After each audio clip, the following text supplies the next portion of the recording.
Ricardo Barker. Very good. We do have a quorum. Will you scroll up for me, please? Thank you very much. I'm sorry. Dominique Mendiola, present? Yes.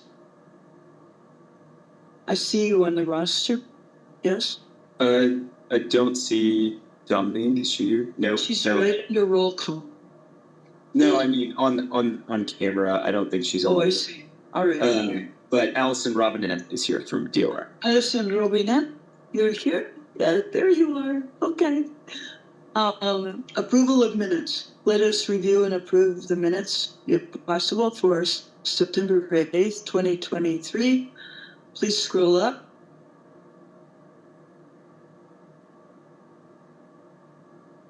These are the minutes from our last meeting.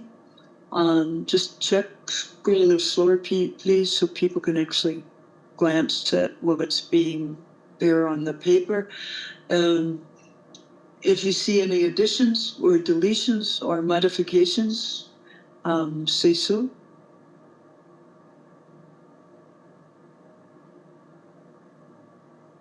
Let me do it this way. Let us make an approval of the minutes. Will you please make the motion? I'll make the motion. This is Tina. Thank you. Will you please second? I'll second. Yeah. Very good. Is there any discussion on the minutes? Additions, deletions, modifications? And I just have a quick comment. So for the authority after this motion, if you could please designate it to Lori Bratton. Lori Bratton. Will do, Mr. Barami. Thank you. All right. Seeing no one's hand raised, it's about modifications or deletions or additions. All in favor of accepting the minutes, say aye. Aye. Aye. All opposed, say no. Any abstentions, speak up now. The minutes are passed. Right. What we'll do now is make a motion to hand the minutes over for further adjudication and processing to Lori Bratton. Hello, Miss Bratton, how are you? Good to see you. I like your red lipstick, I don't know why. This is beautiful on you. All right. So may I hear a motion, please? I'll make that motion. Thank you. Second, please. I'll second. This is Sophia. Thank you. All in favor? Aye.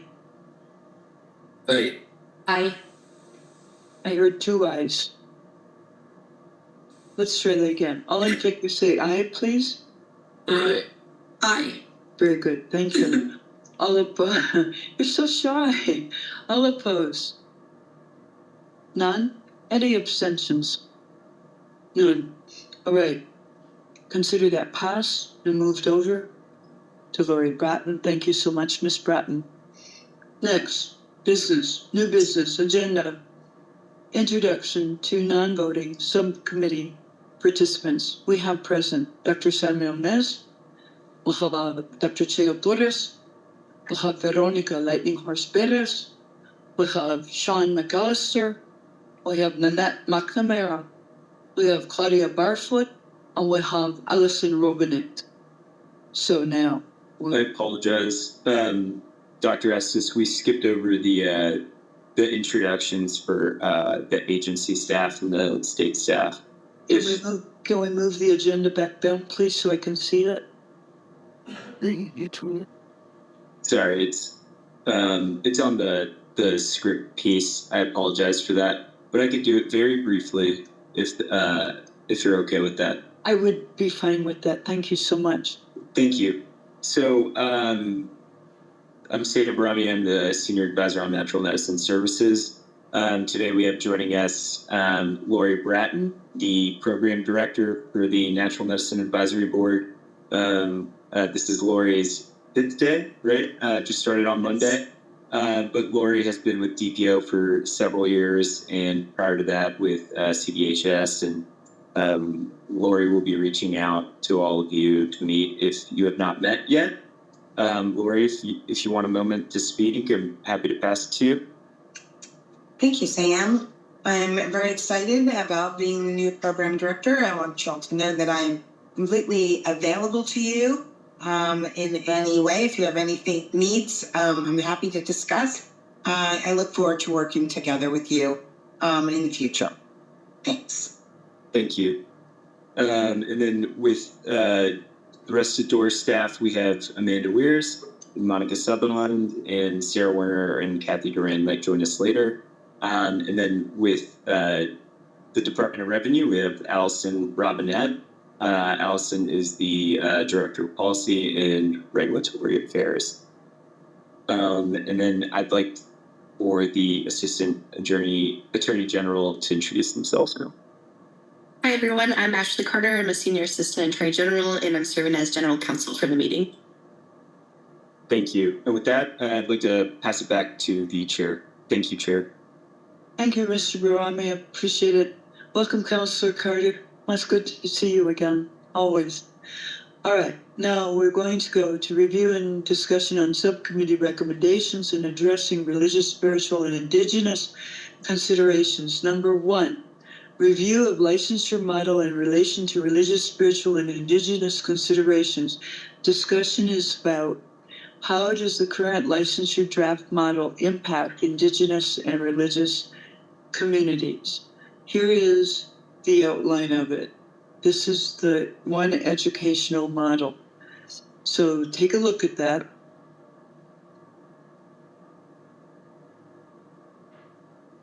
What is your opinion on how this will affect indigenous and religious groups who are also practitioners already? And those yet to come as well. I'm talking about having a license that would be through regulatory functions. We're talking about having 2 licensed facilitator spheres. And you see under each sphere what would be included in those, who would be included in those. And the content is not noted here yet. There is content that's noted in some of the diagrams to come and some of the broadsheets to come that we've already looked at, but we'll be looking at them again. So what is your thought about this? Who does it bring in? Does it leave someone out? Can I ask a quick question of Sam? Yep. Do you remember when Lindy presented this? Do you remember what subcommittee that was? Going back to my notes, because I had written down a couple of talking points that I wanted to bring to this committee on this, and I cannot find them, and my brain is not working on just writing it. No worries. Yes. I know if I see it, it'll refresh my memory. I'm going through all the committee minutes. Qualifications, licensing, and training. Do you remember the date? I want to say it was September 21st. Yep. Yeah. So with this model, of course, it's draft, but we're saying there's 2 distinct licenses that DORA will implement, right? Their distinctions are right there. What we're saying is that healers, or basically in the Sphere 1 license, it's a single license holder, indigenous and religious regulated licensee option. Of course, we know that there is exemptions in statute for holding bona fide ceremony, cultural ceremony, community ceremony that's protected. But if they so choose, this is a pathway for licensure. And I think we're also discussing, and we'll discuss at that Thursday meeting, is the educational requirements, of course, that we have by statute for the approved training programs. But once we get past what they're required to have for the education requirements and anything additional that we would add into that, I think we've had discussions here about having courses on historical lineages and practices in these communities being required. for any training program, as well as once we get past that discussion, it's getting into what does the accelerated option look like, right? How do we have our indigenous and native healers be able to apply for the accelerated program, right? That's open to anyone who has been practicing prior to this new regulation, new occupation. So what would be helpful in this discussion too, as we're talking about this licensure model, is I would like to hear, from anyone in the community or any of the non-voting participants on like, what would be a way that we could say, can you show us anything or provide anything to show that you should be accepted into an accelerated program where you won't have to take additional pieces that aren't outside of the required education trainings for the state, right? And we've had discussions too on like potential license for folks who've been doing this in their communities for a very long time, and how can we get them to be trainers, right, for approved training programs? What would that look like? We know that they have the most knowledge in these practices, especially when we're talking about natural medicine. So I would like to hear from our non-voting participants on any of those thoughts, on the license distinctions, considerations for this model or accelerated programs as we're looking at this model as well. Veronica? Excuse my partiness, please. So in my mind is, this is school. This is more school. And when I go in and apply for school, I'm showing my credits. Maybe I'm giving referrals, references. And maybe I'm giving references to show where I'm at. Maybe a little bit of personal history of where I've been, where I've studied, what I've studied, how long I've studied, so that they know what I've already done, so that I can step into a place where I'm not having to do any kind of remedial thing. And as far as getting leadership and elders to teach, I think that's going to be humbly coming and really asking and saying, you do have the wisdom, we do need your help. This is where we're at. Whether we should or shouldn't be, or how it was done or not done, this is where we're at, and we do need your help. And with the utmost respect and gratitude for where you are and the wisdom and understanding you have, this is going to be a really huge ripple that is going to, A, prevent things, and also B, prepare people to do the absolute best with the utmost respect, and to create this wisdom and keep as much of this culture, this information alive in society as humanly possible. So those are my thoughts. Thank you. Thank you, Veronica. Here, could I follow up? I have a follow-up question on that, if that's all right.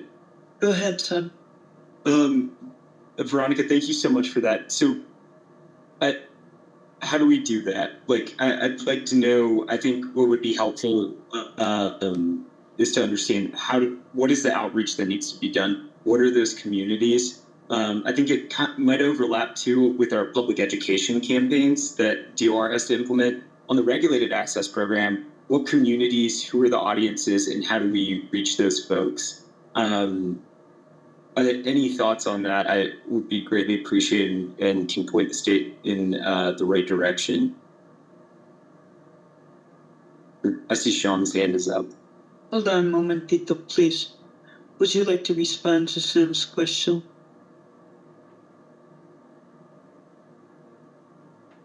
Not right now. All right. Tell us, Mr. Lillard, please. Thank you, Dr. Estes. Maybe Veronica will step back in because of I really appreciate her input. She's been an important friend in my life, and I've personally experienced the healing that she is bringing to our communities, and believe in her 100%. So I apologize. I didn't realize last time I was going to get to come back, so I tried to rush everything into my presentation last time. I'm really appreciative of the chance to contribute here, and I mostly want to hear others, but I think I can contribute a few things. I talked to one of my Shipibo-trained practitioners today and talked about his teacher in Peru and was trying to think through some of these issues. And first, just a couple comments that the act was not a medicalization act. There's no specific medical diagnosis required to participate with these medicines. And one concern I have is that we're building, facilitator standards around more of a medical model. And that really wasn't the point. I mean, yes, we want people with medical conditions to be access to treatment, but this is not a medicalization model. This is all the things. It's spiritual, religious, medical, personal exploration. And so when I see this model of everybody has an education requirement and maybe tiered licensure, I'm just listening to my clients who are doing the work already. There is just no way that I think when I was here last time, I suggested maybe there should be a test out option. But I just don't think someone like, a Shipibo master is going to take your test. As Sam said, why would they when they can already operate under the law? And I think there are some reasons, okay? In this decriminalized world, we don't have clarity around the payment issue, as this committee has recognized. So maybe by getting a license, you get rid of the uncertainty about charging for services. Maybe by joining the program, you get some stamp of approval from the state that will be meaningful to your participants, and they'll feel comfortable that you have passed some assessment. So there are reasons why people might be attracted to this program. But the idea of a test is not the way, the best input I got was from one of my clients today was talking about the Native American Church. And NAC will host healers sometimes from other places. And the way that's done, and I want others' input, and I'm not an expert on this, but just conveying the input I got, is that you would have some that being vouched for by your teacher, by members of the community, and the Native American Church would assess that and in a relational way determine if you have the right relationships and credentials and training to sit in one of their ceremonies or participate in some leadership way. And so, I think my suggestion of a test out option is not going to attract a lot of people. And so what I'm about to say, I'm also hesitant to suggest some sort of state committee that approves traditional practitioners, but I think we should be thinking in terms of an application more than a test. That if Huni Queen person from Brazil or Yawanawa or some of these other traditional practitioners want to come here, perhaps they do need to, if they want to work in the system, they could submit an application. They could have these kind of relational references like Veronica said and my client said, and there would be some assessment mostly focused on safety and security rather than religious authenticity. But that's what I'm thinking right now, is that this model is going to really present, the current one is going to present like a medical model to a lot of people and won't be attractive, and we should have some more informal pathway to traditional practitioners to be recognized.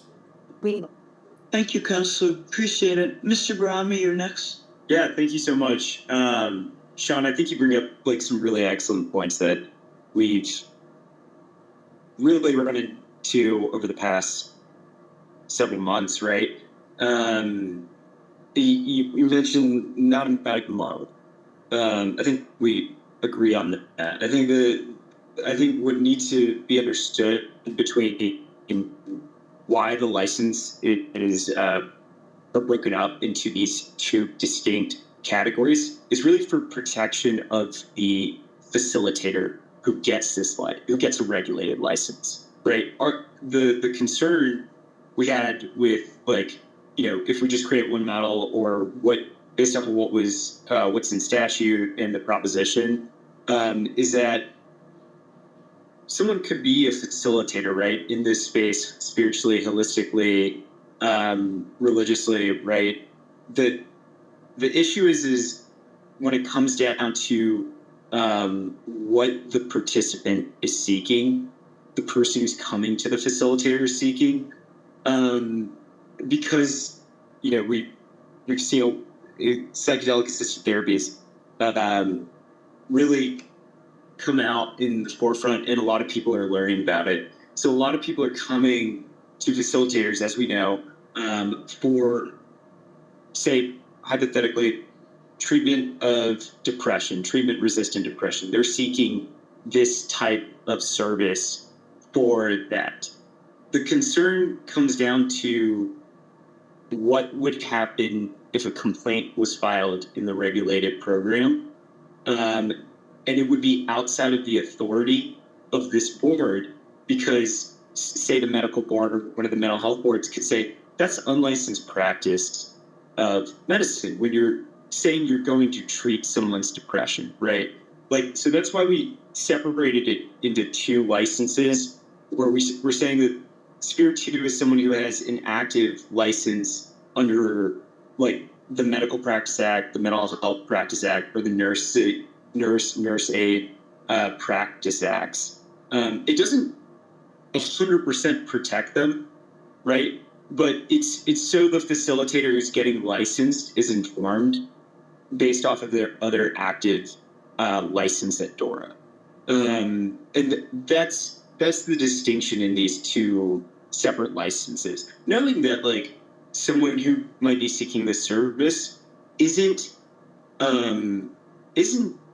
might not be coming for a specific health disorder, right? They could be coming for spiritual or some other sort of treatment, right? But it's the distinction, and I think it's important for the protection of the person who gets a facilitator license to understand what their license and their scope of practice for that license says they can and can't do, based off of active licenses with DORA.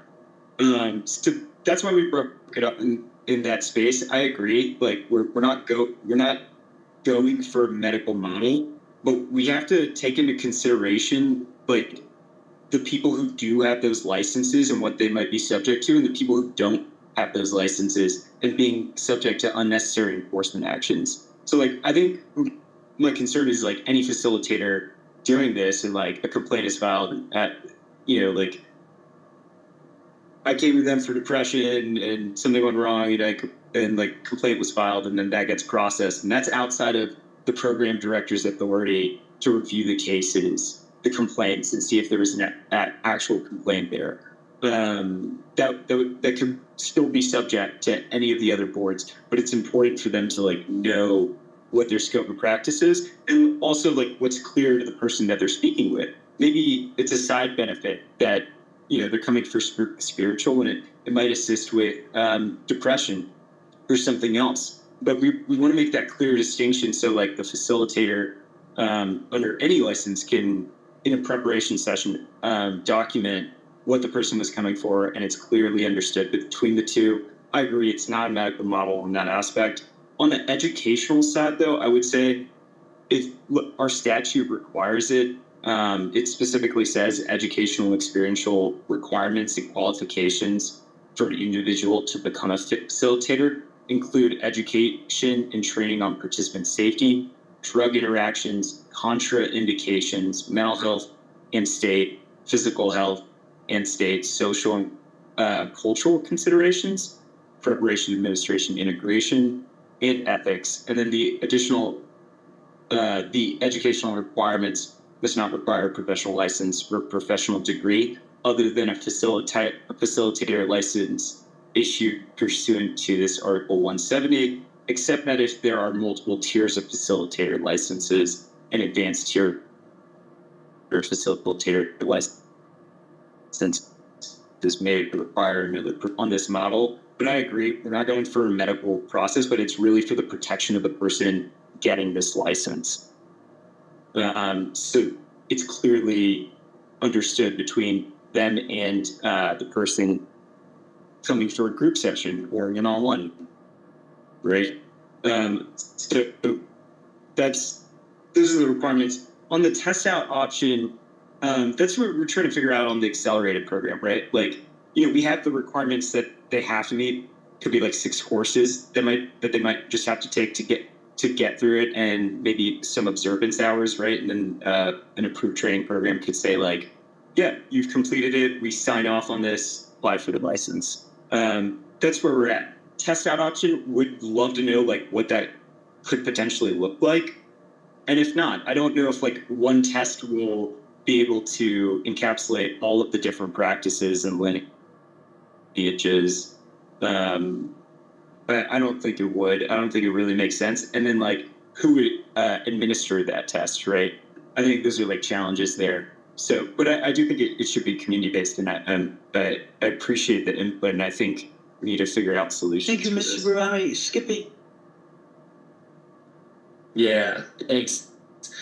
So I just kind of wanted to turn some questions back to the whole board, but especially to the non-voting participants, which is what I'm hearing is that, and correct me if I'm wrong or anyone disagrees, but that this outline, although perhaps not perfect, does align with both the opportunity for the pre-existing practice of natural medicines for indigenous religious communities and allows for those practices with the opportunity for in-kind facilitation licensing. And so that generally works, and there's going to be friction from existing practitioners. And so we want to have whatever it's called to test. I actually like what Sean said about an application rather than a test. A test seems like a single tool. An application could have multiple paths towards approval. One of those could be a test. So you could either do a test and demonstrate knowledge. The second could be hours, right? If you could demonstrate, the work you've done. And then the third is some form of accreditation. So the vouching system, for lack of a better term. And so I think that that's great. My first question is, are we missing anything, any modes that should be considered as part of that application? And then my second question is just to get specific. And the reason I say that is this strikes me a lot. It's a weird analogy, but I think a lot about our affordable housing program here in Aspen, just probably the densest in the country, second largest in the state. And for people that have a normal 9 to 5, it's pretty easy. They submit their tax return, the business is licensed, and they're good to go, and it takes 5 minutes. For people who are self-employed, which is the analogous piece here, it can be really difficult because there aren't really set standards. There's some guidelines and rules. Your work has to be in this zip code or this zip code, but nobody says to these people who are employed, hey, at the end of the year, you're going to have to demonstrate exactly what your hours are, who your clients are, where it took place, right? These things to meet the rules. And so people have all kinds of different business practices, just like there's all these different, historical uses. They all keep different records, different things are important to their business, and they end up in this loop going back and forth with staff for days, months. It's extremely frustrating for folks. It's not good for staff. And so I think if we're going to go down this application path, we should be responsible for helping create the very tight structure and requirements so that we have clear expectations with people so that we are providing the most streamlined application process possible with the least trouble for both the applicant and staff. And I think this subcommittee and our non-voting members are probably most tied in to know what those things would be. So I just wanted to put that out there and kind of seek ideas on specificity. Thank you, Skippy. Dr. Chavez. I would like to add to the application process that Skippy talked about and that was mentioned earlier. With regards to the application, I think that that is a better term than testing out or any type of test, because I do feel that the word test also, it's not something that's used in Indigenous communities. It's more demonstrating how you live your life. And, you know, when we talk about testing out, if we have all the information that an individual has turned in with their application, that you're going to be able to see their levels of competency, their understanding of safety, their ethics. That's going to be communicated in their application. And there can always be more questions about, you know, how much time, because also the amount of time that someone spends doing this work, how many years have they been doing it? You know, maybe they haven't been doing it very long, but we have what some of us refer to as a baby Buddha. And what I mean by that is it's a young person with an old soul, and they move very quickly in their work, and they have a don, which is a gift. And so these are all the things that we need to consider within the Indigenous community. Growing up as a child, we had a lot of guidance from our elders, and there would always be these meetings. And the meetings are more like gatherings, if you will, because there is a social component, there's the religious, spiritual, and ceremony component, and the social discussions as all of this is taking place to make those decisions about how to move forward. Because when Sam asked, you know, how do we reach the elders? How do we reach the Indigenous community with a lot of humility and a lot of respect and honoring the individuals that we invite to these gatherings, and then really recognizing. A couple years ago, I worked on a project, Native American Health Project, and we were very blessed before Chief Kodad died, and he helped to guide us. And every time we would meet, he would say, "Let me see the curriculum. Let me see your curriculum." And so he was very much in tune with the modern world and the curriculum, but then he put it into an Indigenous language. But he was able to talk about competency. He was able to talk about safety. He was able to talk about ethics from an Indigenous point of view. But I think we're going to have to, you know, the sooner the better to start having these gatherings, because 1, 2, or 3 gatherings is not going to be enough to build trust and really good communication amongst the people who are attending. So I'm just suggesting, if we really want to have the Indigenous input and communication, let's start having those gatherings soon. They need to include food, they need to include ceremony and time, and we will hear from others what type of curriculum they would suggest that we utilize. Thank you. Thank you. Councilor McAllister.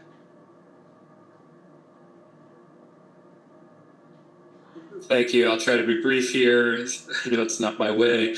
But in response to Mr. Barami, just noting the statute also authorizes, reading directly from it, limited waivers of education and training requirements based on the applicant's prior experience.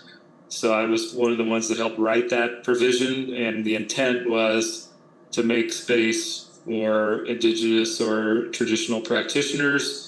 And to this Dr. Chavez's point that at least most of the Western-facing retreats that I've been to, they do take serious security, safety, contraindications, and so I'm not sure that these practitioners, again, depending on their background, that they need specific training in that is what they do.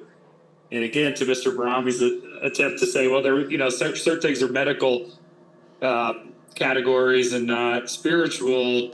Again, this is not the way, as I understand it, that a traditional practitioner would look at or again, not even traditional, I know it's not the right word, indigenous, Native American, all the practitioners that do this would look at it, that there's no such thing as isolating the mental health condition from the spiritual condition, from the relational work that we all have to do with the divine, with Mother Earth, etc. And so that, these are things that indigenous practitioners work with. They work with deep mental health conditions, and assuming they have proper background and training, then I don't think we need to have them show that they can act like a psychiatrist. They're not psychiatrists. They're not therapists. They're doing a different kind of work.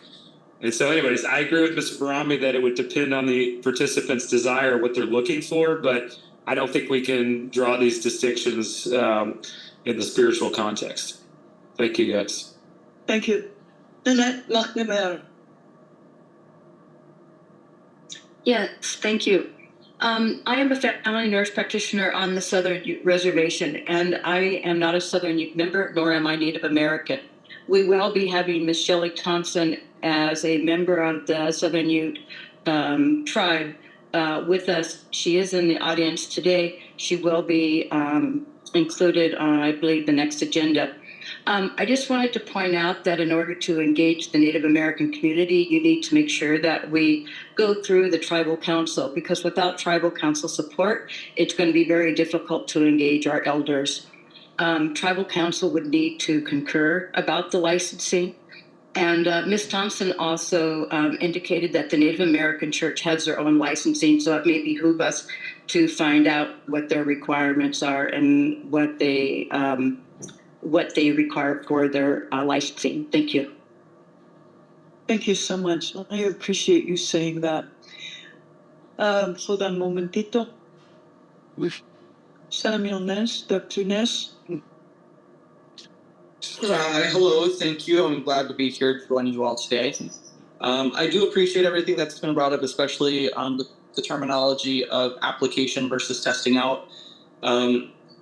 With a lot of Native American communities, a lot of indigenous communities, we have to apply for a lot of different things. We have to apply for funding. We have to apply for grants. We have to submit applications to even seek counsel sometimes. Versus, we can joke around about the situations we have to go through when we involve things like IHS, right?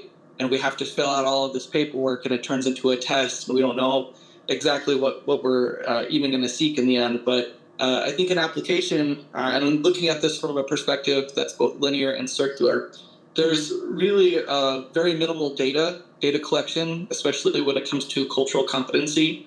I think with an application, a few different factors, whether or not there's a census number involved, because I know that there's a lot of people who are a part of a federally recognized tribe, but I would also like eventually to see data for those that are not a part of a federally recognized tribe, because that could, in long term, assist to provide federal recognition for those individuals that are practitioners. Just something I wanted to kind of throw in there. Another thing is from a community base. I'm also a trainer in 5-needle protocol, which is auricular acupuncture. And with this particular certification, you have to receive a certain amount of signatures to even receive that certification. I would see something possibly beneficial in this application process to become a facilitator. This is a trust in community, especially if you're a facilitator. If we could see community members getting involved, or even tribal council signing off and having a minimum amount of signatures of recognition of trust for a facilitator, I would really like to see that. Just a suggestion, because I've seen a lot of people apply just because they can, and we see where that goes with practitioners. Sometimes it goes very wrong, and it's quite unfortunate. But if we can have something with backing, especially if it's from community or from tribal council, tribal members, I think we could minimize a lot of that negative backlash that occurs when people apply for these. So that's just my 2 cents on that. I do want to say I do appreciate those that are bringing up moving towards an application, and also perhaps having that minimal testing for safety. because I know that is important. But I did just want to kind of bring that up, especially when it comes to data collection and thinking long term on what this could do for community and individuals. So thank you. Thank you. Amanda Weers. Hi there, guys. I just wanted to quickly just set in here, Sean, I know that you were talking a little bit about this license that's more of the medical kind of perspective. I just wanted to kind of where this was drafted from, right? You have somebody that has a medical license, they're a doctor, and they also want to be a facilitator so they can assist those at the end of life. Let's say somebody comes in, they have a breathing tube. And during this process, somehow something happens with that, but because they're an MD, they can also facilitate in that process if something were to happen. So that's kind of where those two aligned. It's not that it would be better or more acceptable. It would be that they would be able to work with particular patients in those kinds of niche situations. I hope that clarified I said a little bit. Thank you. I appreciate that. Veronica, Lightning Horse Perez. Thank you. When I work on designing things, I like to design backwards. So in this case, the design backwards, I believe, would be what the state wants and the whole point of the application and the needing for the licensures, which would be, in my mind, and just to clarify, ethics, competency, and safety. So if we know what the state wants and we can design backwards, then I wholeheartedly agree with the application. And thank you, Sean, for giving the right word to what I was trying to get across, is if we know that that is the goal for the state, then we can design what we're asking for, the questions that we're asking for in the application process in such a way that it can be simplified and it can be very direct in this is what you want, here are the answers to the questions so that you can feel safe that you are getting what you want.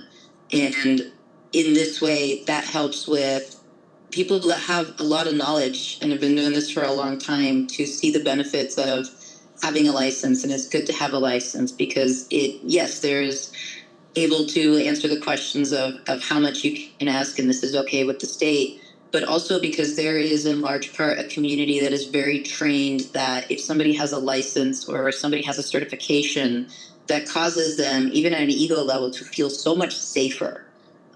Because it's like this little proof that you know what you're doing, and somebody bigger than you says that you know what you're doing. You know, even the term elder, it gives us that you know what you're doing. I have this innate trust that you know what you're doing, and for practitioners to be able to have that license, there is that added level of trust. The more people that you're able to help, the more that you're able to serve, and that is a really good benefit to bring to the table if you're willing to undergo answering these questions so that the state, because that can be a little hard, the state can feel comfortable that you are competent, you are ethical, and that you can hold your participants in a place of safety. Thank you. Mr. Garami. I was just going to touch on what Mr. McAllister had originally said on not necessarily being able to separate like medical and spiritual. And I agree. I think that's like our hardest challenge. I think that's my biggest concern, right? Like, I don't want someone who practices in like cultural, indigenous, native or religious practice or ceremony who gets a license, right, to be subject to enforcement actions. But that's what we're dealing with, right? Like, so I think it's just like, what's the vernacular we could use, right? We could, like, someone in that single or sphere one license could use, right? And what could be used in like a preparation session and is understood.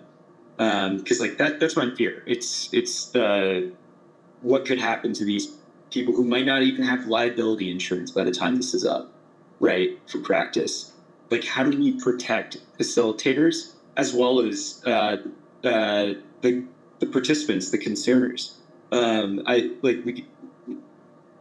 We need to understand like the vernacular there and like what is like clearly stated in like preparation.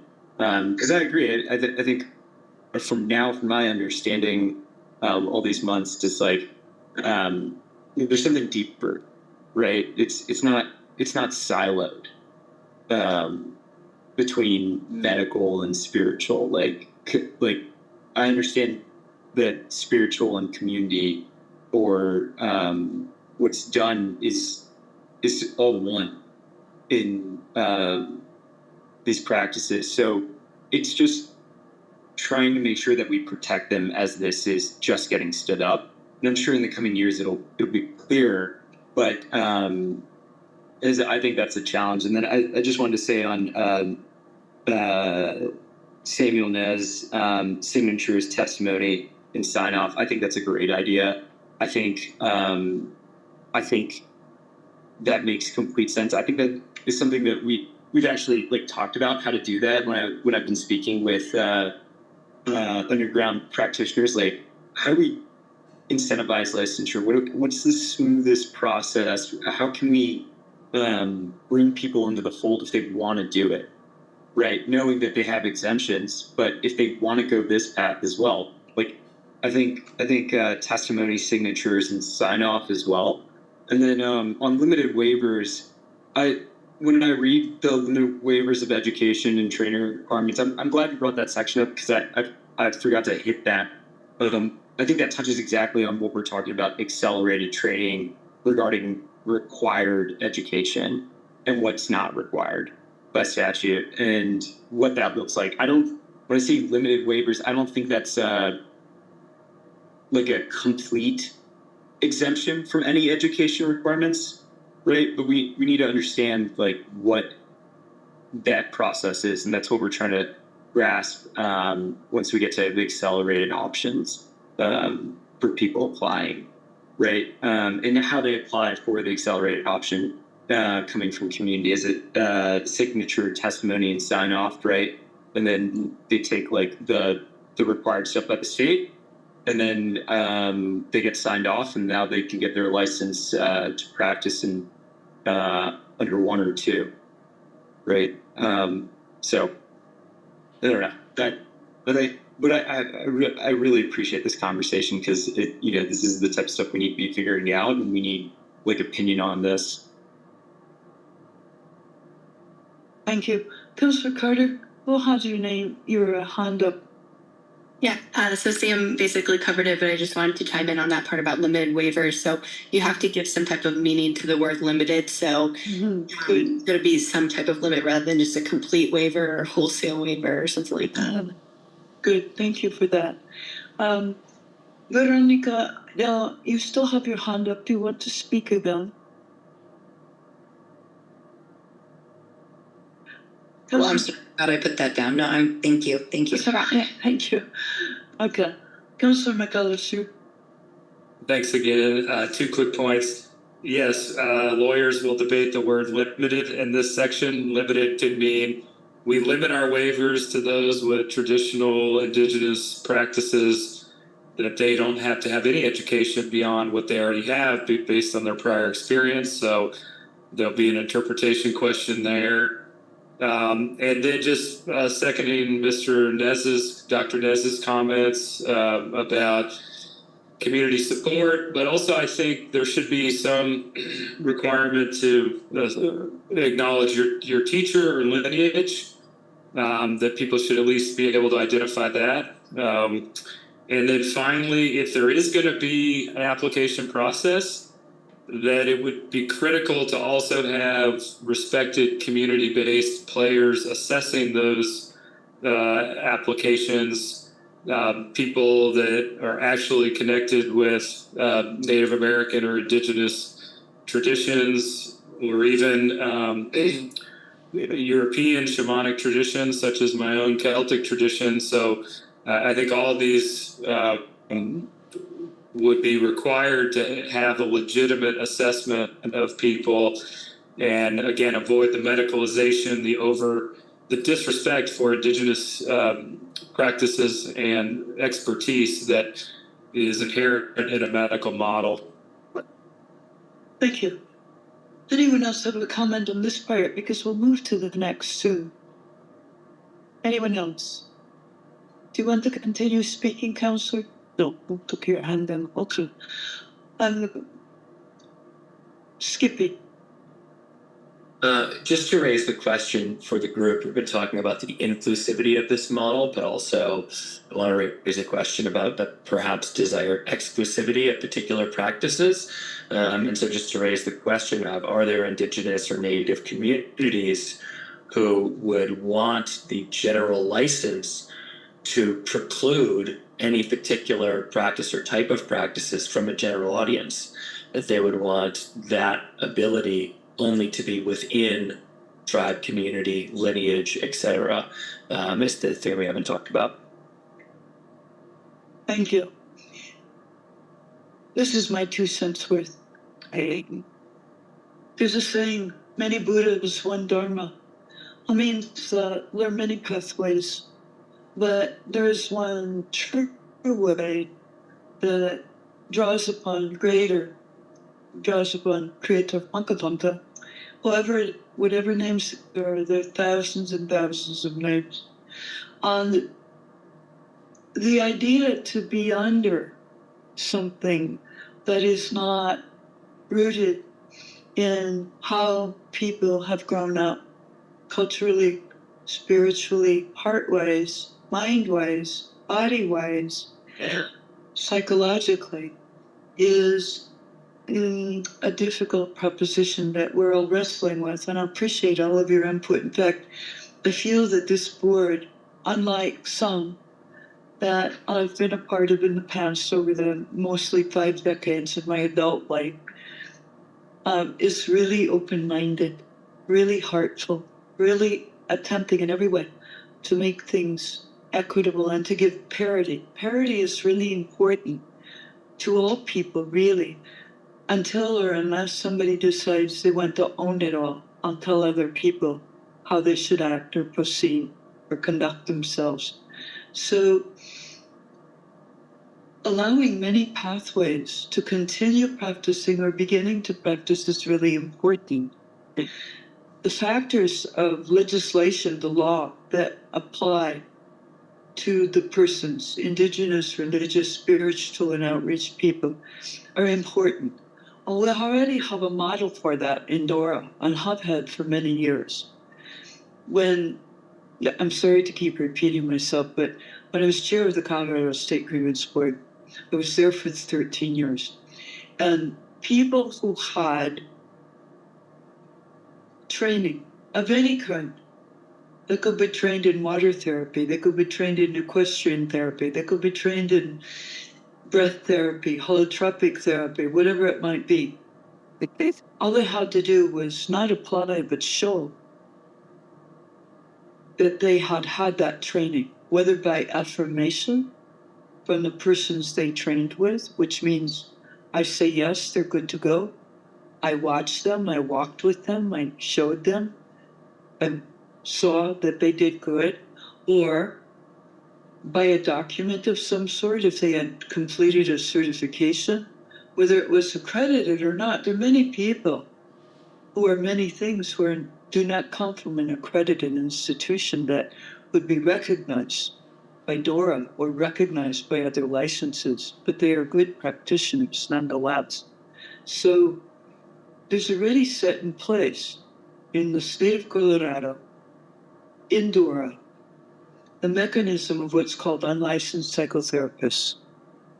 And that means that people who have had training in whatever it might be, show what their training has been, and in accordance with the law, agree to several things. One being that they will present to each person before them who comes for their help a document saying sexual intrusion is never all right. And it will have the address and phone number of the Department of Regulatory Agencies grievance boards, of which there are several, and that document is to be given unequivocally to each new soul, in part because the intrusions that took place prior to that law, which was in the 1980s, too late for many people, the intrusions were many, they were too much. So that exists. The second thing is that the people who were granted the right to practice psychotherapy in the state of Colorado were told that they had to take and pass a jurisprudence course. That course was less than 1 day. And it familiarized them with CRS, revised Colorado statutes, RCF, and they had then knowing what is allowed and what is not allowed according to law, so that the protection of the patient or the client before them is understood, and the protection of the practitioner is understood, so they do not overstep boundaries that are legal. In addition to that, there might be, I'll have to ask Counselor, who's here today, Counselor Carter, perhaps to look it up for us, or maybe Counselor McAllister. There might have been, when this first began, which is probably a good 25 years ago, a necessity to have malpractice insurance. Not sure. Need to look back on that and see.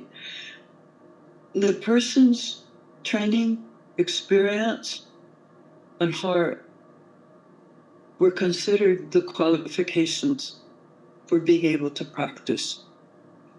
Now, some of that program has been cut back a little from what I hear. We would need to talk to DOR, and possibly the governor's office of beefing it back up again. But this structure, considered the structure like a heart with legs and mind and body and soul, already exists within our purview, within our reach. You've heard me say it before, and I'm going to keep saying it. It's already built. It might need to be built out a bit, but it is already there. There were many people involved in it, including myself, who built it. So we felt happy because we didn't have to eliminate people or hobnail boot them under a model that in no way fits for them, that was alien to their very essence of being, because they did not understand, had never participated, and possibly never had the opportunity to, so had no choice because of money. Money is one of the great closer of doors for many people in terms of training, education, college degrees, and, as you know, administration of psychotherapy as well. So my 2 cents worth is, I hope we can look at that model. And for those who don't have as much training and need a bit more training, we still have the model of CLEP exams, which are equivalencies. They used to be done at the level of the psychological licensing for psychology. You could bring your credits that you had gotten at college and or your life experience and gain adequate credit in order to be licensed by saying, well, I didn't take statistics, but I took research modeling on here is who I studied with, and here is what I did. And it would most often be found completely fine, and the person would be passed into licensure. So we have that model also. And I believe that we can build on those models in a way that is, it's like food that agrees with you and food that doesn't agree with you, food that makes you ill, food that you have an allergic reaction to that makes you feel less capable, less strong. I believe that many Buddhas one Dharma is true on that. We can find several ways into the model that people have worked very hard, that you just saw the diagram of, for all people to fit. We want to avoid charlatans. We want to make it so that it's not easy for people to set up practice when they're inadequate trained, or more so not telling the truth about their training, their accreditation, their hours, or whatever it is. Secondly, we want to try to create a welcoming model so that people don't go underground and practice illegally and therefore possibly get in trouble with the law, or possibly not know what not to do with entheogens that they're not familiar with, for instance. So thank you for listening to me, and we are going to go now to our next consideration, We are in the review of equity and access recommendations in relation to religious, spiritual, and indigenous consideration. Discussion item: how does the current public health and health equity recommendations impact the indigenous and religious communities? The discussion item second is how would you like, what would you like to see included in the recommendations? Number 3, what suggestions do you have for this subcommittee? I feel like we'll have between our non-voting participants, which I would just call you friends, thank you, I'm glad you're here, on what, amongst all the people who are appointed to this subcommittee and appointed to this board, what do you think of all 3 of these? I'll open the floor now. Raise your hand if you have thoughts. Anything?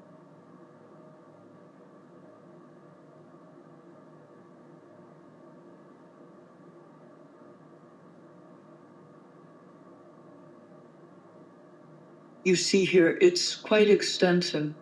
Lundy created this entire schemata from things that were said by herself and others on the committee and the non-participating people who are here, who are helping us. So I believe it has more than 1 page, correct? Ms. Weirs, is that correct? There's more than 1 page? Yes. Okay, just go all the way down so people can generally see it, then go back to the top and let them look at it and read. It's very, very extensive, but it's also very orderly, which is good. It gives us very good bones to sing over, to bring it to life.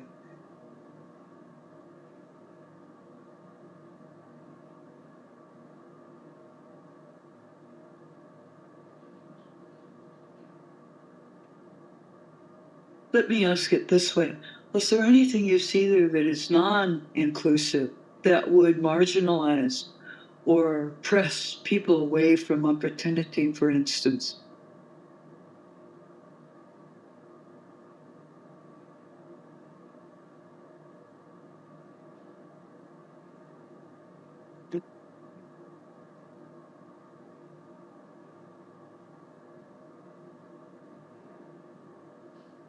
Sure.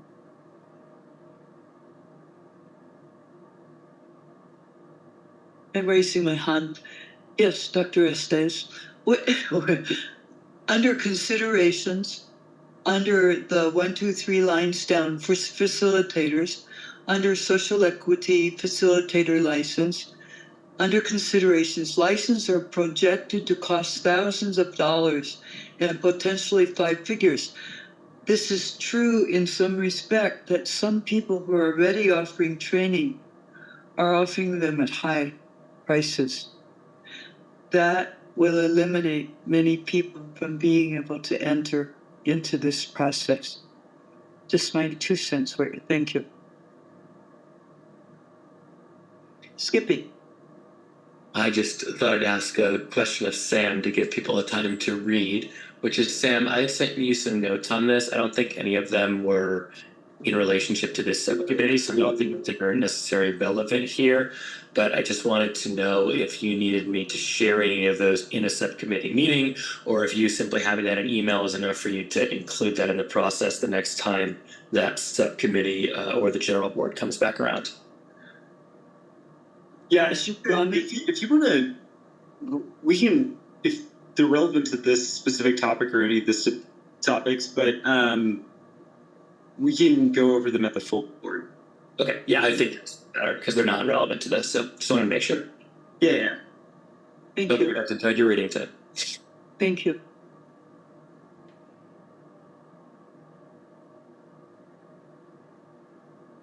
Shall we move up 1 more page and you glance at the next page too? Yes? Very good. Thank you. Scroll down just a titch. Down, yeah, thank you. Very good.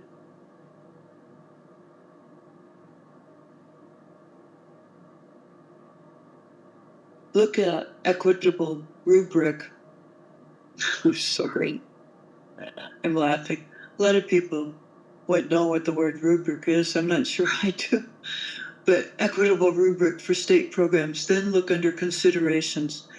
Native American researchers share fears that if traditional healing practices written down will be corrupted and commercialized, thus removing traditional healing from the spiritual realm to a mere prescriptive act. Example, Western medical teams have turned psychedelic plants and fungi into an object of study by standardizing them into capsules and other preparations of controlled dosage. This is far from how humans use these plants, and planets too, obviously. It says planets. These plants, and they are, in different cultural contexts. These standards change the objectives' use of natural medicine and may delegitimize the traditions from these plants. Equity is dismantled when initiatives are not clearly and consistently structured, and I would add protected. So this is a consideration that is very big, which is the reductionism of the sacrament for people who understand plant medicine from the ground upward, literally. And so what shall we do about that? That's one of the questions. How shall we proceed to protect, to shelter, to say, no, not that way, but yes, this way and this way? How shall we do that? What shall we write about it so that we make sure that we can do our very best to do our very best? We can't protect everyone and everything. It's not possible, because once we make our recommendations, there will be counter-arguments by others, people who might have great power, more than just mere opinion. And so these are the things that we'll have to consider in this way. And this is not just for today. This will be ongoing discussion. Councillor McAllister. Thank you, Dr. Estes. I appreciate your powerful comments, and the two issues you highlighted. I'd just like to underline as well that I'm a legal advisor for Naropa. Their program is $12,000 and takes 10 months. And I know we don't have specific hour requirements yet in Colorado, but Oregon is 120 hours of training with 40 hours, 40 hours of practicum. And that's about what the Naropa program provides. And so that's going to be unattainable, both in terms of monetary and cost. And I just know that I think our intention in drafting the law was to provide sliding scale licensure fees to make it not unattainable. And so even the stat about average incomes here, this would be wildly inapplicable to a person from Peru who might only, this is why for traditional practitioners, the fee might need to be much lower. And then to your point about the desire to memorialize indigenous and native practices and in some ways co-opt them, that I think there'll have to be some breadth of freedom given to these practitioners in terms of the dosage and the way in which the ceremony is conducted. That in Oregon right now, the standard is the amount of the dose determines the amount of time the facilitation needs to occur. And this could vary widely among indigenous or native practitioners. And so these are great recommendations overall. I just think that, we'll need to give life to them, and to also consider variability in practices in terms of what people can do.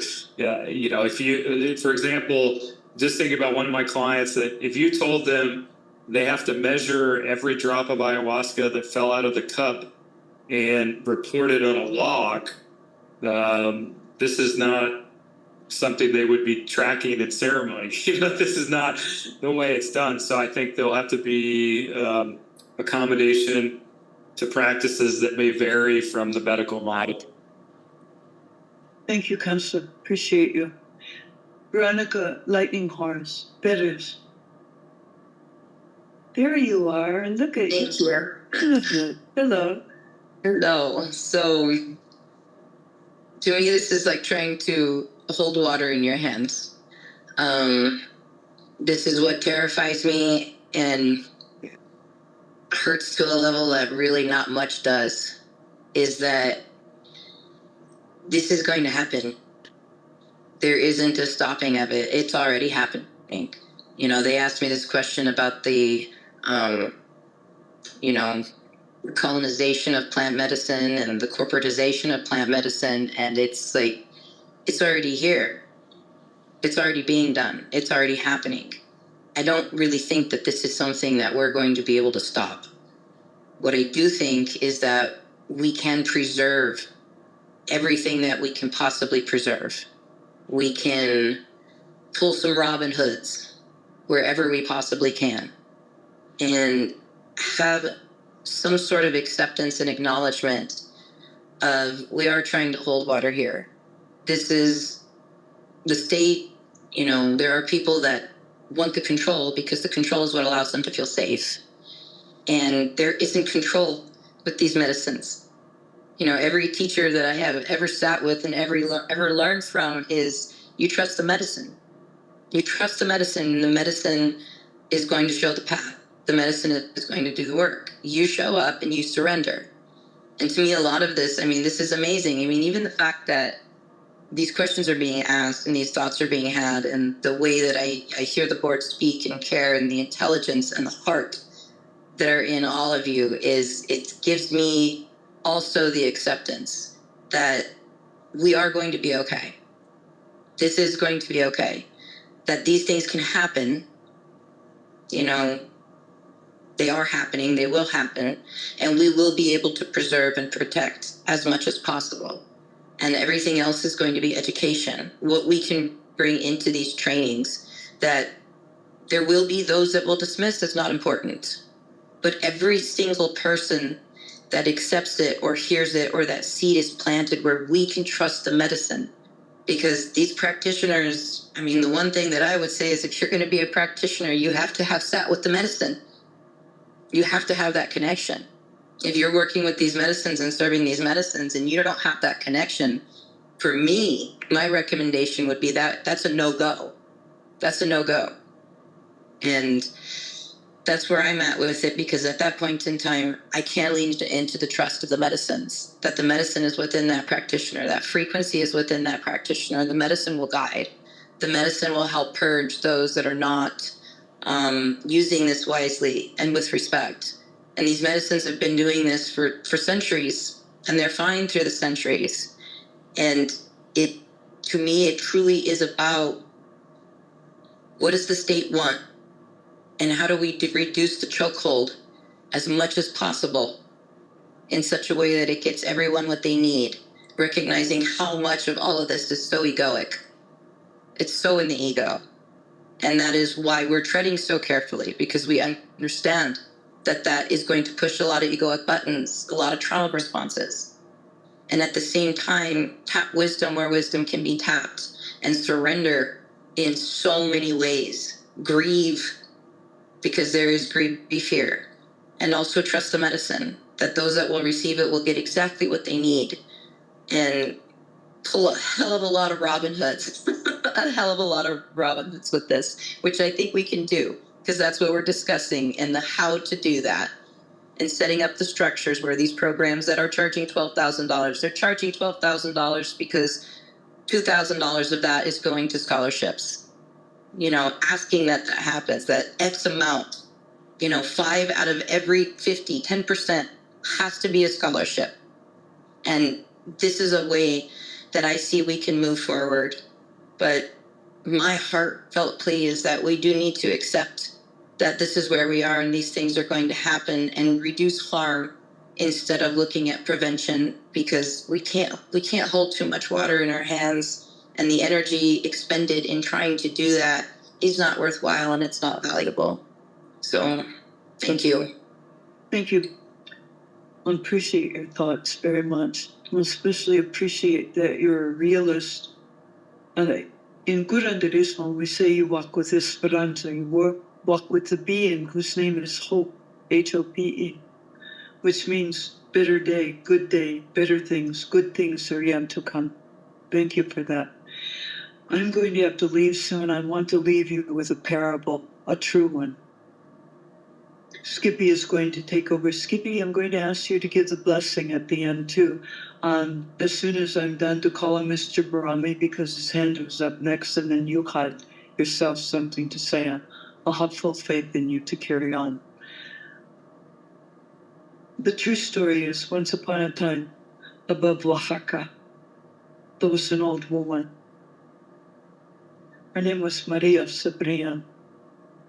Yeah, she lived above the hills of Oaxaca. Oaxaca was one of the places where people say long ago, when the Spanish conquistadores came, that they were too lazy to go up the mountains. They just tried to conquer the people in the lowlands and enslave them because our ancestors were just there, easily available. Maria Sabrina came from high up in the mountains, also had a little house. She lived with her son. And she was most definitely a person who channeled the magical, mysterious, mystical mushroom and tended to her community. In plantas, they speak to us and through us. We don't.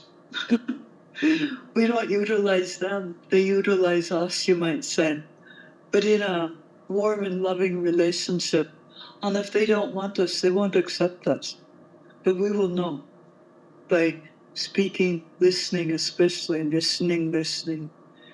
So Maria Sabina's way was to speak what the mushrooms spoke, to literally, with each patient, each person who was before her, to say the words that came from the plant itself.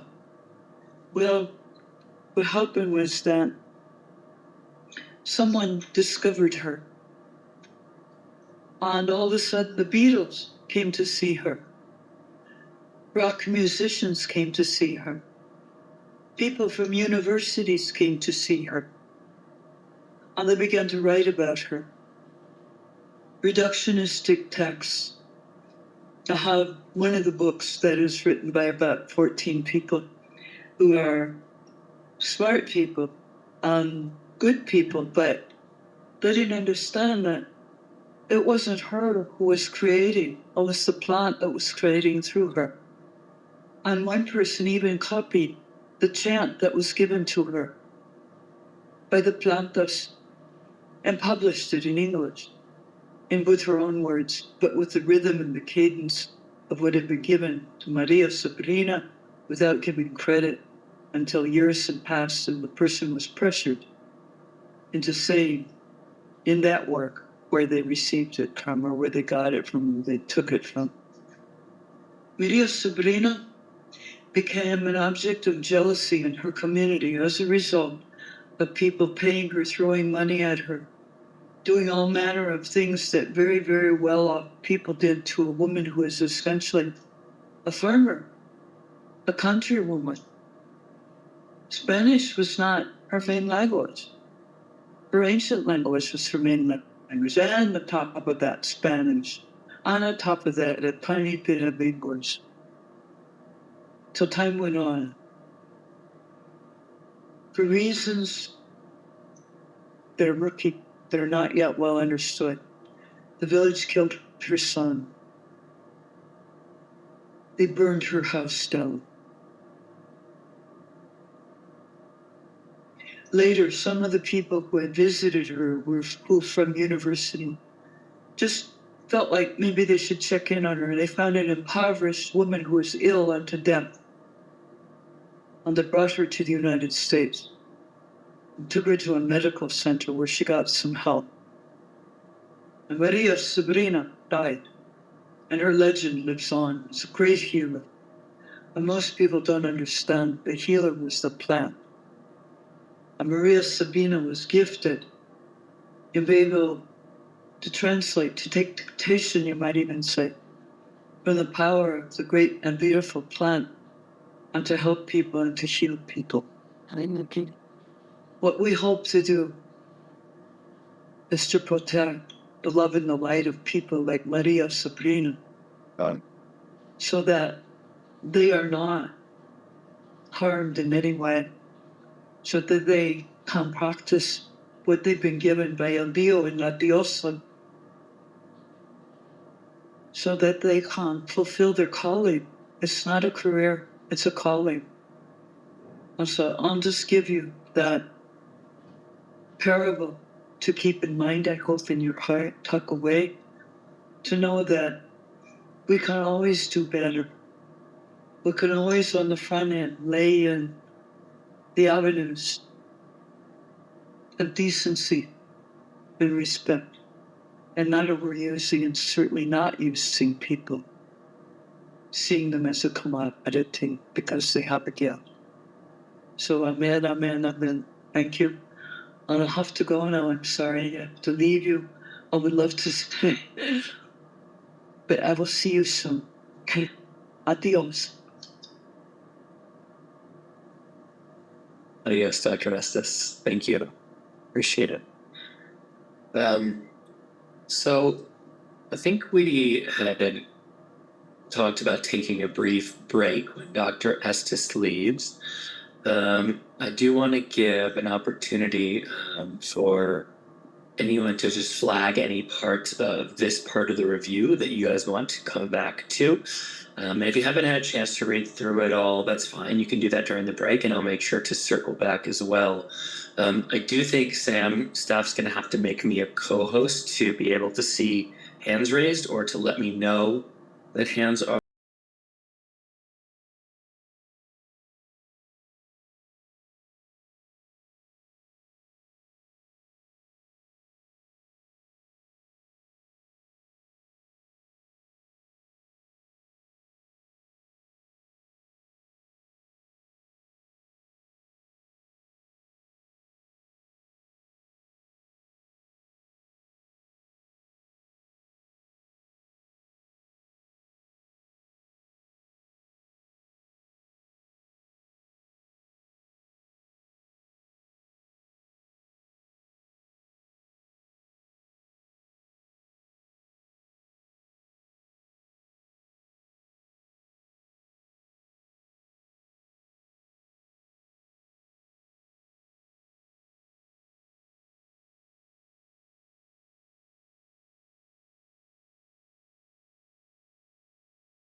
All right, I will welcome everybody back.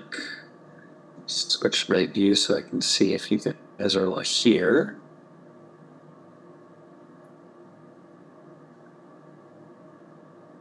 And great. And I will ask for you either to switch on your video, or if you need to keep your video off, just to put your hand up just for a moment so I know that everybody's here before we get rolling. Beautiful. All right. We got the full crew. I love it. I love it. Beautiful. So we will reopen this Indigenous and Religious Use Subcommittee meeting of the Natural Medicine Advisory Board on October 13th, 23. Just for the record, my name is Skippy Mesereau. I'll be filling in as chair for Dr. Nicola Estes. I have some, I'm imagining, because it's all on Zoom, petite but extremely large shoes to fill. If you're expecting half of the wisdom and eloquence, I will let you down, so I hope the board members can collectively fill that void. So I want to just go back and give people, maybe you've had a little extra time to review the really extensive document that Lundy had put together. That's a compendium of work from the rest of the board. And just ask if there are any other points of discussion here. Anything else that needs to be further fleshed out, flagged? Are there any omissions? Any critiques from a place of service? And I'll just ask you to use your Smurf hands. Dr. Chavez. Thank you, Skippy. After looking at this, I'm thinking, in all of these areas, perhaps we can make the suggestion to the full board when we meet to have Indigenous traditional practitioners or individuals be part of all of these recommendations. And so, for example, the living soil disposal practices, what does that look like in an Indigenous world by folks? Because nothing is really disposed of. There's ceremony and there's a farewell, if you will. And so, whatever plants you use, whatever materials you use, you don't just discard them. There is ceremony that goes with that. And then, the licensing payment options. If we could have representation of an Indigenous individual or someone who practices traditional medicine, and when we're talking about inclusivity, here lately, because I am on this board, I'll be taking my dog for a walk, and people may be practicing the Norse traditions, the Norse gods. My dog's name is Odin, so I get a lot of attention for that. And one of the individuals speaking earlier talked about their Celtic traditions and really having an inclusivity of the Indigenous people who are represented, their Indigenous roots that are represented in the United States, Euro-American, Native American, but just have that contribution in an individual, in the underwriting section, in the equitable access plans. I think that it would bring a lot of balance. And, I was listening to Veronica, which she was, I'm not sure what she meant by Robin Hood, but my view of a Robin Hood is being part of all of this, holding on to as much as we can to influence the outcome of this in the future. So maybe we could make that recommendation to the full board, just having an Indigenous individual contributing, sitting on that panel for the disposal, sitting on that panel.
To build some rapport and trust, babies and foods, like Dr. Estes says, that we put that opportunity out there at those times, or is there another way that we would be able to attract that participation? I think that if we do that at the very beginning and put those opportunities out there, I think that bringing in the Indigenous voice is going to be really important, and having that voice be part of all of these different areas is going to help us keep everything in balance. And those voices are also going to help, what Dr. E talked about earlier, if written, the things being corrupted, commercialized, I think that we'll have a better balance if we can have individuals. Yeah. Yeah. Beautiful. Stanley, did you see your hand? But I did want to just ask Veronica first, because I had a story in my head about what Robin Hooding meant, and maybe we all have different ones. Could you define that in the way that you intended it, so we're all on the same page? Sure. What I meant by the Robin Hood is Robin Hood was somebody that steps away from what they could have had in order to serve, and to serve just such a greater purpose than himself. And he did a lot of stealing from the rich to give to the poor. That was his thing. Was here's wealth and here's this abundance and here's this stagnation not being used and being taken, and to be able to take that and then to give back and spread those resources through the community. for the purposes of preserving the community. So that was my intention with it. Beautiful, thank you. Dr. Chavez, you want to follow up on that? Yes, we had talked about having the, I'm not sure, is it called the finance or the, Tax. I'm sorry, sound? Tax. Are you talking about the tax division? Talked about the tax division. They actually said, they would have some ideas, because I know I've been harping on this from the very beginning, sharing the benefits and what that would look like, in a legal tax world, commercialized world. What does that look like? Because that needs to be included fairly quickly so that we can build that sharing of benefits in as we're moving forward. And I'm not sure, I know I missed it. I'm not sure if she did come back with some of her ideas for that, but if we could have her come back and share her ideas, that would be great. Thank you. Yeah, actually, that's why I had my hand raised. I was just going to talk about, basically, yeah, that is the plan, to have them come speak broadly. I think it would help in understanding, what can be done now versus what can be done, through the legislative process, right? When we're imposing fees, right, on how we create, funding mechanisms. I think one thing where that document, the equity document, was created, we had Tristan Watkins, who runs the Cannabis Business Office, which was created in 2021. He's on that subcommittee because I think it's very important to hear from him at those meetings on kind of what they've been doing 10 years after the legalization and the recreational piece on the cannabis program, around equity funding, equity grants, equity licensing, programs that have been developed.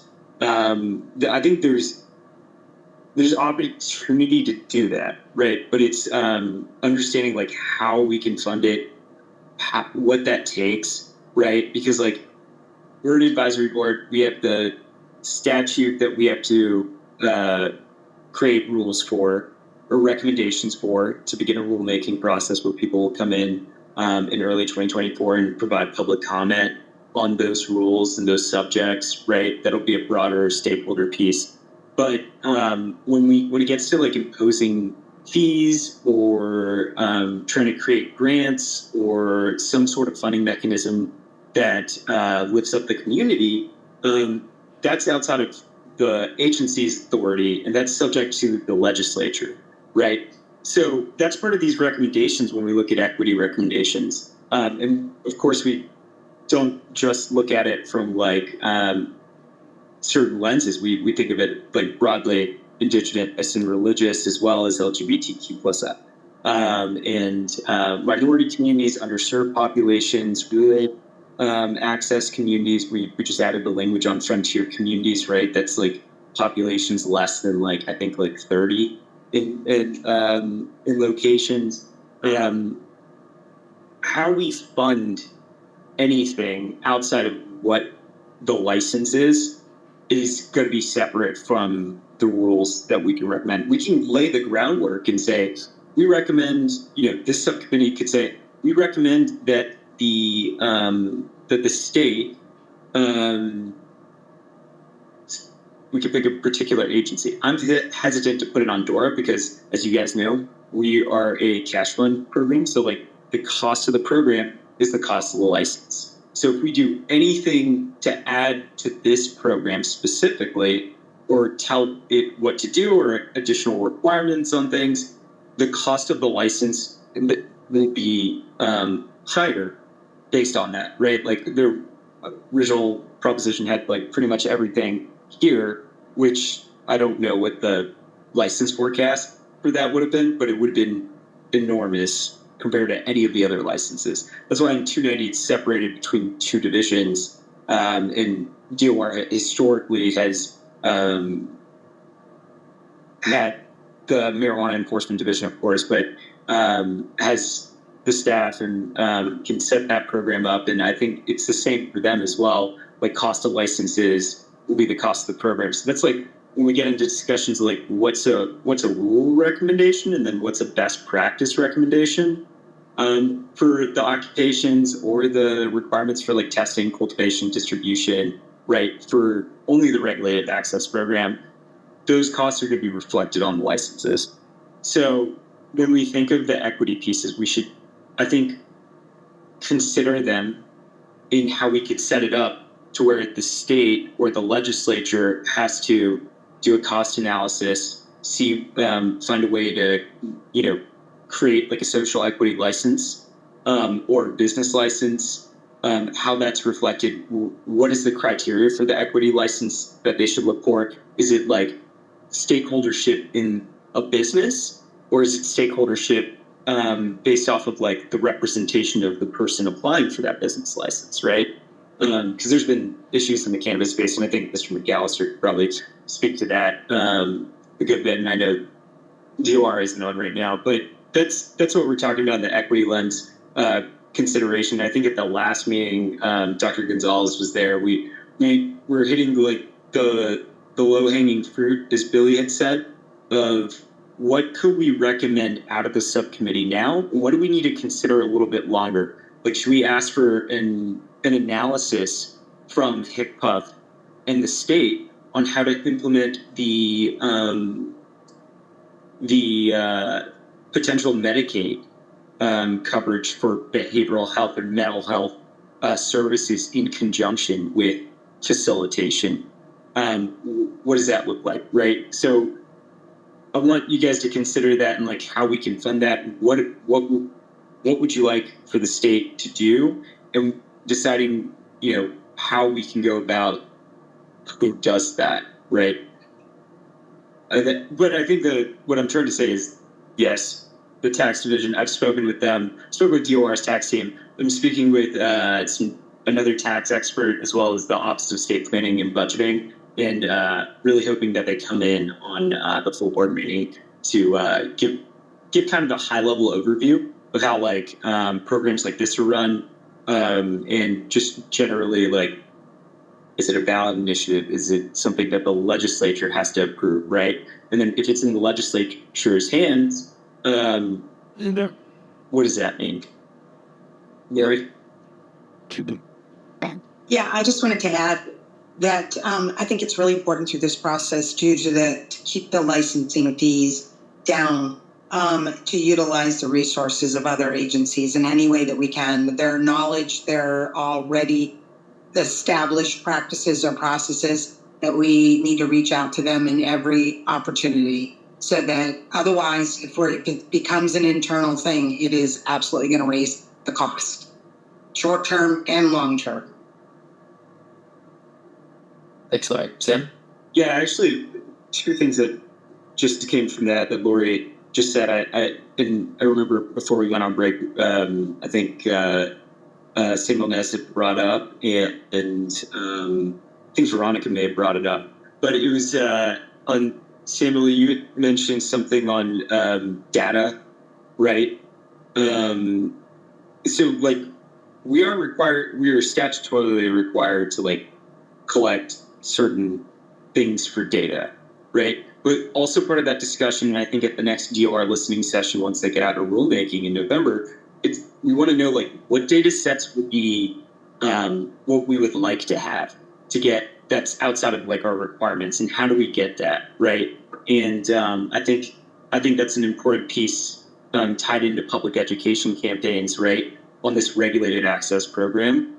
And then on regulated access program, we know that Cannabis Business Office offers equity loans, grants, and those pieces, right? But they have a completely different model when dealing with cannabis, right? They have the recreational side. This is specifically regulated access in, whatever the parameters are. So, what potential cash that they could bring in that's bifurcated could be wildly different, especially in the first year, right? So that's like the second year makes sense. I know I had another piece, but I'll try to remember it. Just ready to come back to you. I do want to, I'm mindful of time so we can get through things, but I do want to check in with folks. A lot of that could be another language. I have the benefit of legislative experience, so I just want to check in. Did you guys catch some of those distinctions? Do you have any questions about them? They won't be super important for the rest of the meeting today, but they are important for you to understand as we move forward and make some of these decisions around these financial issues. Okay. Not seeing any hands, so that's good. All right, I'll do a final check-in here for anything last that comes in, and I also want to invite Dr. Goodwin, Dr. Sicily, if you guys have anything to add as it pertains to religious and indigenous use, just that you've noticed or come across, as it pertains to this document Lundy put together, because it is sort of the most comprehensive. Dr. Goodwin. Hi, everybody. Yeah, so I was just trying to be a fly on the wall for this meeting. You know, so I sit on this subcommittee with Lundy, and Dr. Gonzalez is there as well. And, you know, what I've realized when it comes to the discussion of psilocybin, there are two kind of populations of people that are often leveraged. One are veterans, PTSD and the mental health piece, and the other is the indigenous use piece. And you know, I'm guilty of it myself, where we are trying to be respectful as we're doing these things, and we're always trying to consider the indigenous perspective, but we don't know what it is, you know. And so a lot of times we end up asking ourselves a question like, well, and the same thing with emergency response. Well, okay, does this rule, how would that fit, you know, in a religious ceremony or spiritual ceremony? And, you know, how would this impact, you know, the indigenous piece or that part of this look? And we just don't have those answers. And I think the spirit of intent, just like Dr. Chavez said, you know, just briefly on a couple of lines, threw out some really good nuggets of wisdom of things that we don't even consider, like the soil thing. And so I think what Lundy was hoping by sharing this with you all was that we would be able to add some of that wisdom onto that chart, saying, okay, well, if we do make these recommendations, we also need to add this piece, or we need to get rid of this one altogether because it's going to cause more problems. And so, you know, really, and that's why I'm here today, is because I just realized I don't understand what the discussion is, what your needs are, what you want, and I want to be better educated on it. And so I know we would love to hear more of these points of view and things that we just aren't considering because, yeah, they just, we don't have anything to draw from. And so, you know, anything that you can add to that and help, it would be wonderful. And like Dr. Chavez said, we'd love to have you in the other boards too, right? Like not even just this one, just come sit in and throw some of that stuff at us as we're going. Because we are trying to put together a list of recommendations that kind of fit everybody's needs. And there isn't enough of this perspective real time as we are trying to generate these things to do it properly. That's all I would say. David, I appreciate that. Is there we won't have time to get through all of it, of course, but is there a burning known unknown that you'd like to ask directly to the group now? You know, one of the challenges we have a lot is, and we don't know as a board yet, I don't think we've settled it down, is there just going to be a full exemption to all these rules that we're making? So if you are an indigenous practitioner and you're doing ceremony and spiritual stuff, does that not even fall within this regulated model? Or do we need to start making carve-outs as we do make these recommendations of, okay, you know, for normal, I guess, mental health type work or whatever, these are the regulations. But if it is, you know, a spiritual ceremony or something, then we're going to make this concession here. Like we don't know how that's going to work yet. And I think I would like to know more on what your thoughts are on whether you want kind of a standalone, you know, exemption to policy for a lot of different things, or if we want to include the point of view in the original source material. I think that's kind of my big question right now of where we're going with this. Do we make a westernized version and give everybody an exemption, or do we blend it and make something that is inclusive for everybody? Yeah, good question. In the if anyone has anything burning they want to add to that, that's great. I'll try to do a brief summary, and then I'll look to Sam to sort of nod his head. I think the answer, just to complicate things a little bit, is a yes and. That there's not a desire to eliminate any of the pre-existing container of safety and security for these practices in these communities and traditions.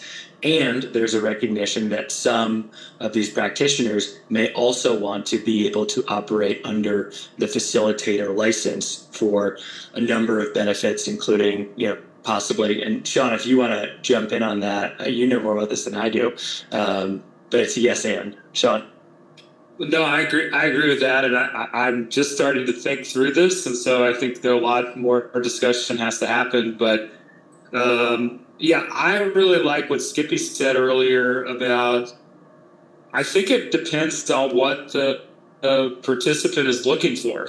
And if we have people saying, I want to address mental health, mental illness in a medical model, then that's what you're working on now, and you'll set those rules. If we have people saying, I would like a spiritual experience that encompasses all the things that means for Indigenous and Native people, then I think maybe there should literally be kind of a separate set of rules saying, yes, they have to meet safety and security minimums, that we know it's going to be a safe container, but within that, they can practice the way they practice, which might involve multiple doses over a longer period of time. It might be an overnight experience. It might involve sweat lodges, all sorts of things that you might not allow or anticipate for non-spiritual practices. So, and I just want to emphasize for this committee, I wish everybody else was here, that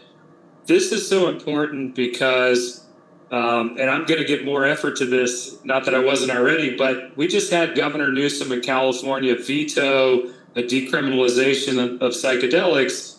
And what he said is, I want to see a regulated model. And he's not going to sign a decrim law. So where I'm going with this is, we have this opportunity to decide what traditional and Indigenous, Native, spiritual practice looks like in a regulated model, because it may be the only option for people in California. If they don't get or other states, if they don't get a decrim like we have here, finding a way to accommodate this in a regulated model is something that we will definitely be the groundbreakers of. Oregon didn't do this. They just totally left it out. So that's how important this is. And I think we should kind of have a different container for the spiritual practice. Thanks, Sean. Ashley, you want to jump in? And then I see the other hands. I will cover on everyone. Yeah, I just wanted to chime in with Dr. Goodwin's question. So you have that main exemption, and so it says if you're doing the practice for a bona fide religious, culturally traditional, or spiritual ceremony, but then you can't be associated with commercial, business, or for-profit activity. There may still be a situation where you would want to put carve-outs in all these general rules if somebody doesn't want to become licensed and you don't want them to have to then violate the rules to do kind of like their ceremony and operate in a for-profit sense. So there could be a situation where you have this general carve-out and you have these like other minor carve-outs within all of the rules. And then it was also brought up this week, I think by Dr. Gonzalez, about individuals who kind of want to operate under both models. And so that might be an area for the board and for DORA to look at rules to define people operating under, under their license at some points and not under their license in other certain practices. Sam, you want to clean up anything else for us before I go back to Dr. Goodwin? Yeah, I guess the single license facilitator, right, that we have on the screen, right? We have two specific licenses, same educational model, right? We're saying that people who are practiced spiritually can get this license. What about it immediately stands out? And like from what we've talked about, like training and education requirements, in a licensed regulated access program, does not, I would say, it does not support the indigenous religious community. Like we're trying to find a way to create that accelerated training program where we want to create a pathway for everyone, not even just indigenous folks, right? Like people who've been doing this without that background, right? Like other healers who don't fall into that lens. So when we're talking about these rules, like I think it would be helpful if I could get clarity on that. And I think it's just like conceptually, like so we can understand what about the regulated process that we have currently doesn't support that community. Thanks, Sam. Dr. Goodwin? Yeah, just to give you, some examples of what I'm talking about. One big issue is should the facilitator be able to use, plant medicine while they are facilitating? That's been a big discussion. What if someone's microdosing?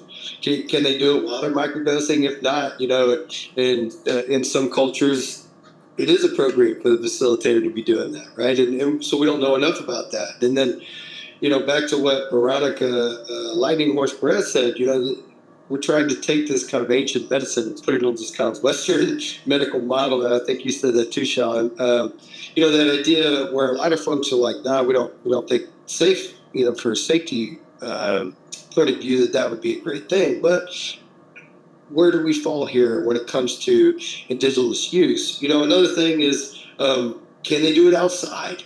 Right, around campfires, we're talking about all that stuff. What bathrooms? Can they follow them into bathrooms or not? What happens if someone's kind of got to leave the group? And then now we're even talking about like the number of people that one facilitator can facilitate at a time, right? So right now the number that they're talking about is no more than 4 per facilitator, and then a group up to like 60 something. And so, there are a lot of discussions that are happening here that we're not getting enough of this kind of the perspective from this group to help us formulate good recommendations on the front end. And so those are just some examples. I just want to give you a little context of just some of the complexity here that we're trying to get some better answers on instead of just assuming what we think is right. That's great. I'm going to come back to that. But Dr. Chavez, do you want to jump in? So I just wanted to talk a little bit about the carve out, the spiritual model within the license model. And I have a little experience with this. We had a grant that was paid for by Colorado Public Health. And I want to say that there are medical doctors out there who are willing to support bringing in that indigenous spiritual model into Western medicine and how to do that. When we were looking for researchers and we gave them our model, many researchers said to us, you can't do that because you're not going to know if it's the drum or if it's the rattle or if it's the plant medicine or the aromatherapy or the auricular acupuncture. So you've got too many dynamics in there and you can't do that. And in an indigenous model, life is dynamic. You have all of those pieces working together, weaving into that matrix of healing. You have the drums going, you have the rattles, you have the honey, you have the aromatherapy, you have whatever modalities are taking place. And we were able to capture, there's a lot of new researchers out there who are able to capture the outcomes, which wasn't thought like, it was thought you can't do that. It doesn't work. You have to use one essential oil. You have to use one sound instrument. You can only do one modality because we can't measure it otherwise. And I think that we're going into a new space. There are a lot of indigenous departments in universities that know how to capture what we're trying to capture. So that carve out for the spiritual model within the license model is very doable. There are people out there that are capturing this. Like I said, Colorado Public Health funded our grant. We were able to capture the outcomes, and it was amazing. So, we're working on this and we're getting there, I guess is what I'm seeing. It's all coming together, and there are medical doctors who are willing to support creating what it looks like to have a spiritual model within a licensed model. I just wanted to share that. It's happening. We just need to pull that together and have those carve outs. Thank you. Sean? Yeah, sorry, just another quick comment. Sensitive to what Dr. Nez said about, Native American people are probably tired of filling out applications, but what really comes to mind is maybe you have your standard rules for this regulated system, and then as part of the application process, if a practitioner feels that they should hold the ceremony in a way that violates any of the rules, that they should just propose the way they do ceremony. And again, I don't really want to have a state board of approval here. This sounds like the Medicaid death boards or whatever people used to worry about. But yeah, maybe there could be a way that as part of the application, they show the way they do ceremony. Maybe it includes sweat lodges. Maybe it includes these other elements that aren't allowed by the rules, but that this is the whole point of waivers of requirements, that perhaps they could be granted if they lay out how their ceremony will run. Veronica? Yeah, I just gotta say, from a personal perspective and indigenous, not the indigenous perspective, it's more like carving out a licensed model from the spiritual model. I would propose the thought and idea of these traditions and these spiritual customs and things like that. Why is it that it is having to be proved that it's safe instead of you're proving to me why it's not safe? Why is it not safe? If we've been doing this for thousands of years, for the facilitator to be in the frequency of the medicine with the microdose along with the participant, you're coming in and you're new. You have forgotten these ways. You haven't been doing this. And how is it not safe? Tell me how this is not safe. I understand the need for collection of data.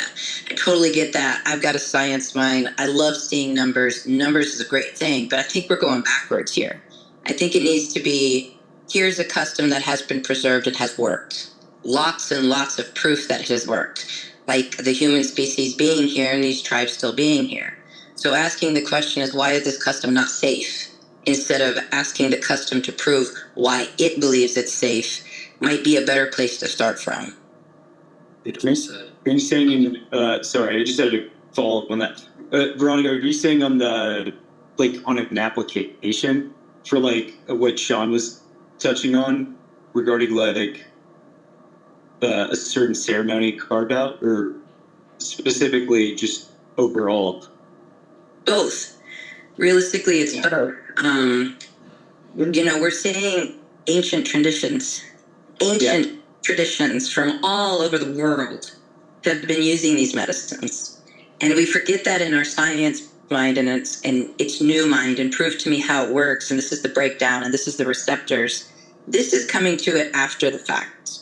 The state wants people to be able to demonstrate that they're safe in their usage, they're going to take care of other people, they're ethical and moral in their judgments, that knowing the size of the group and the capacity, bathrooms, going with bathrooms, how far in the bathrooms, these are all questions that need to be asked when it's already been done, and looking at those things. And I think what Sean said about how is your ceremony performed is a beautiful idea, because that way we're contesting the right way, where it's what in this is not safe according to you.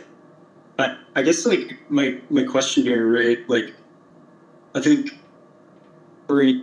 if we're putting it in a regulated access program, right? What would happen if a complaint was filed, right? Real or not? If it's and then are we?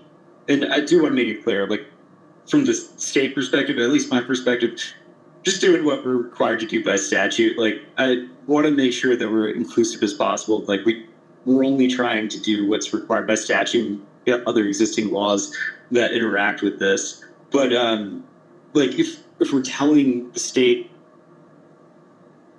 this is the ceremony, and for whatever reason it's challenged, I mean, I just get worried about like where we distinguish like, but, and I don't even think we've really even done that in our like discussions of like facilitators going to a licensed premises, right? Like, the statute's pretty broad, and we're kind of diving into like how facilitation looks like, and I think we'll see like all sorts of locations for licensed premises. But I get worried about like giving the state authority to regulate or consider what has been done historically in community. I don't know. I think it's like balancing out. I think it just might need more like time to think about that. But my understanding, there are common standards between these ceremonies and this regulated model that you shouldn't have sexual contact during ceremony. You shouldn't have endangering people, and that there would be a way to complain about a ceremony.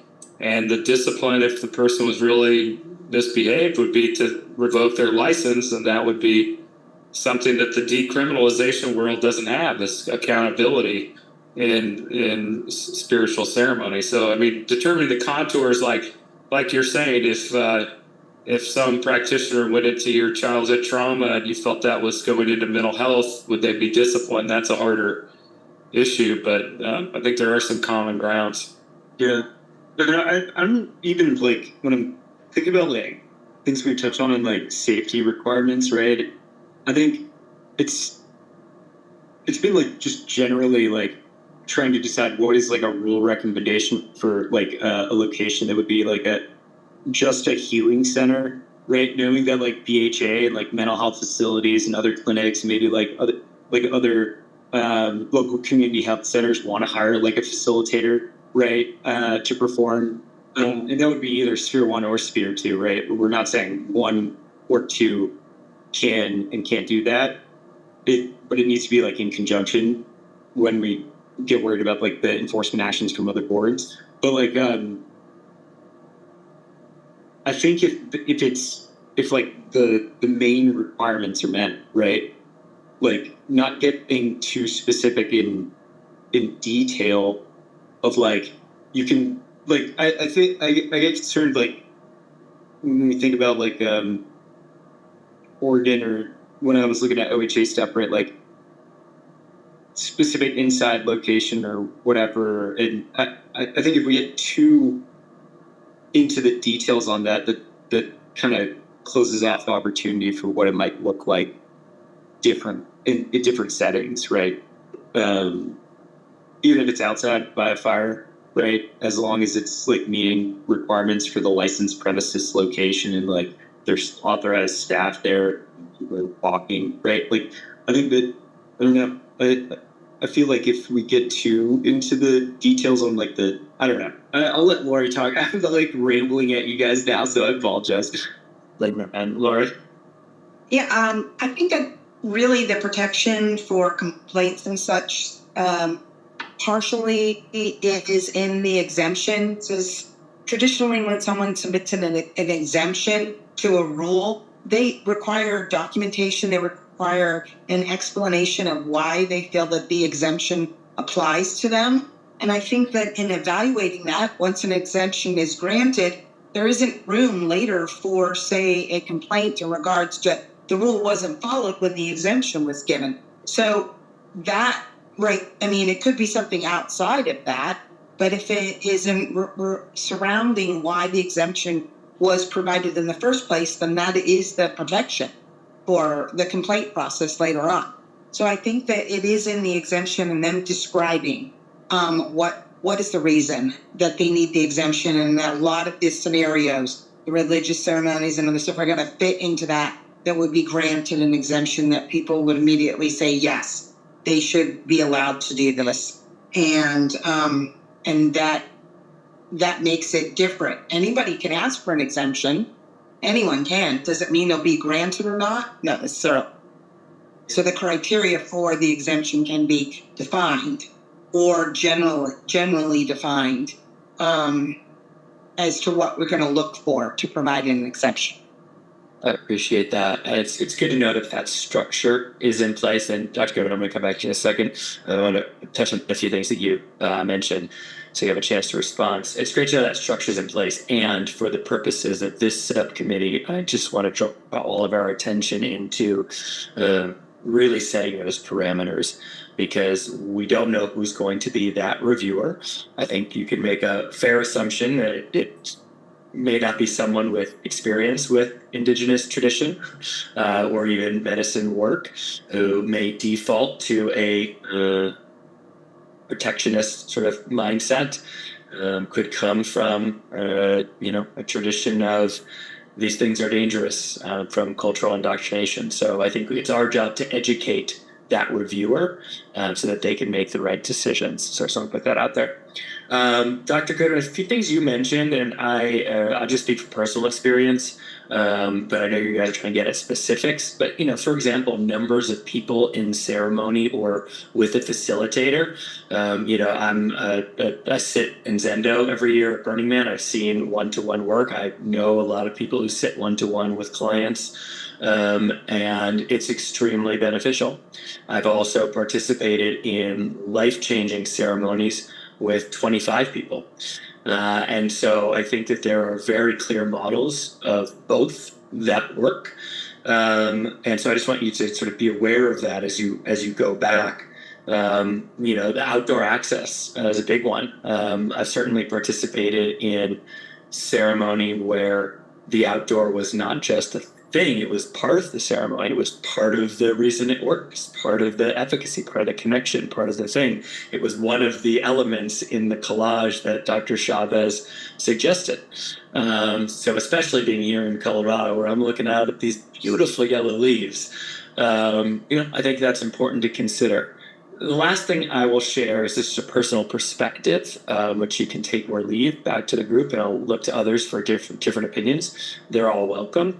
I would really encourage your group, who, thank God, your perspective and daily vocation is to serve and protect. And I think in this case, it would serve us well to move from a mindset of prescribe and prevent to one of observe and refine. I think we probably have the best opportunity in the country ever to do that. And we'll talk more about it. But for me, the data piece is important for that reason. I think when we look at the expenditure of funds from fees or potential taxes down the line, in addition to a reciprocity sharing of benefit and Robin Hooding, so people of less means can get involved in the system, I think we should really look at robust data gathering so that we can observe not one or two prescribed means of medicine delivery, but potentially hundreds. And also look at the results experientially amongst people and open source that data so that smarter scientists, entrepreneurs, etc., can look at that and find those critical connections. And over time, citizens of Colorado will be able to wayfind themselves to the right treatment for them, which could be a million different things depending on their needs based on that observational data. And the more we prescribe and prevent up front, the less able we're going to be able to do that. So this is my perspective. To you. Yeah, thanks for asking me. Psilocybin changed my life, so I'm definitely there. And one of my most powerful experiences was outdoors as well. I'm a combat vet, spent 1,000 days at war. I got blown up, couldn't walk for almost a week, had some traumatic brain injury stuff. And so I'm very much an advocate for, some of the old ways, because that's how I was introduced to medicine. But, there's been some discussion today, I think Dr. Nez, Veronica both, about this medical model, right? We're concerned about this. And that's happening. A lot of the folks on our board are, Western medical doctors or psychologists or board certified. And, in the emergency response subcommittee, we had Dr. Connors, who is amazing, and he's writing this code of ethics document for facilitators. And a lot like this document Lundy has, it is one of the core documents that the board is working on to develop some recommendations. But he is, and fully admits, he is basing it off his experience as a psychologist doing Western medicine. So, a lot of it is he is pulling from those resources from his code of ethics that he has. And, I've heard this discussion, and we've talked about it, this idea of, well, what if you are a provider in the regulated model, but you also do indigenous ceremony, and then you have basically two hats, could you take one off and go to the other? And their thought process is, no. In Western medicine, we have a code of ethics as doctors, and that does not turn off when I take off my lab coat at the end of the day. That follows me everywhere I go in my life. If people can file complaints against my licenses, regardless of what I do in my personal life, it can impact that. And so, those are the types of thought processes that are going into building this. And I'm not convinced that that's the right answer, right? I mean, we may need to develop something where, especially in this community, we have the ability to separate those, right? So if you are running a purely ceremonial or a religious experience and someone files a complaint and they can prove that it was, I don't know how that's going to work. But I really just want this committee to understand that, that is the mind frame that you're working from, is that they are trying to understand it and build something based off of their experience, but we don't have the benefit of your experience to add into this as we're crafting this. And so, as I've just been sitting here today, and I think Sam and Lori, I think it would be awesome if this committee could take a look at that code of ethics document that he's building, because I think you'll all have a lot of feedback on that. I mean, it's whether you're going to record video, how you're going to store your files, if you're going to return unused plant medicine back to the healing center, all this stuff is located in this. And so I would personally like to see or hear feedback from this committee and all the 5 folks here on that document, because I do think as far as the DORA stuff, he is really getting to the core of what we need to be making recommendations on. And I think I would love to see this line frame. That's great. Thank you for your presentation today. I really appreciate you. I wanted to just kind of bring us back to Lundy's compendium document, asking if there's any last things that need to be discussed here. Otherwise, I will move us to the next portion of review, which Dr. Bowman is the Public Health and Health Equity Subcommittee draft. So there's some crossover here.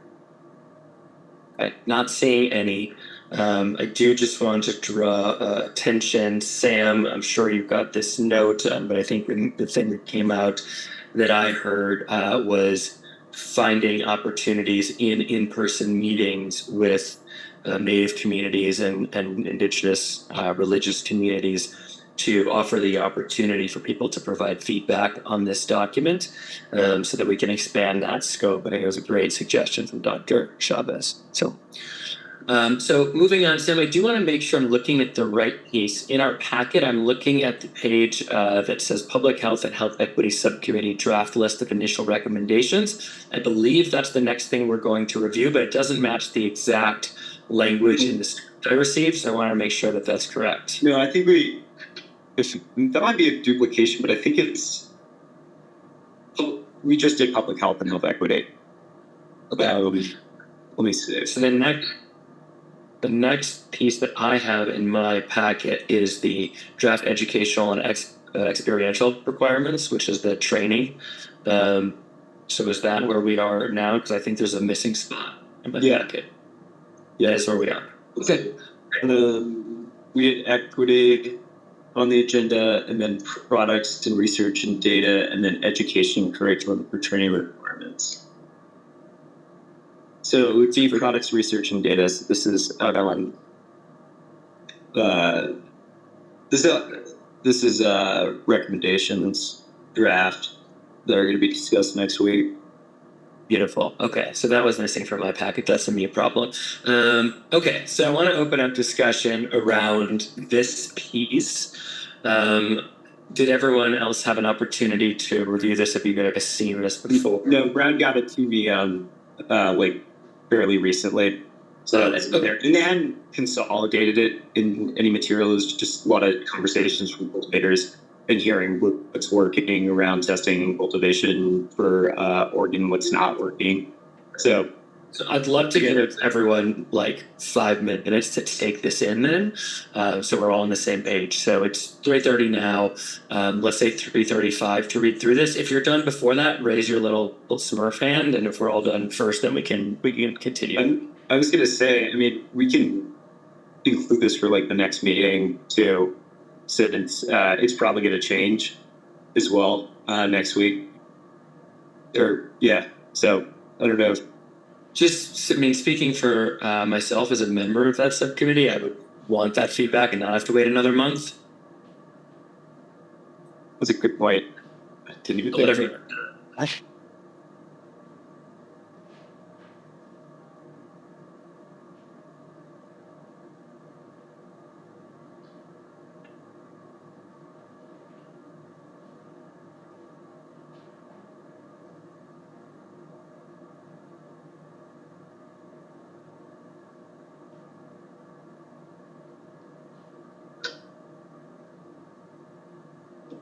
Sarah, Ms. Gibby, you're just asking for feedback on the testing document or also the educational document? This document that we're looking at right here that was not included in the packet will move to the educational training piece after this. Okay.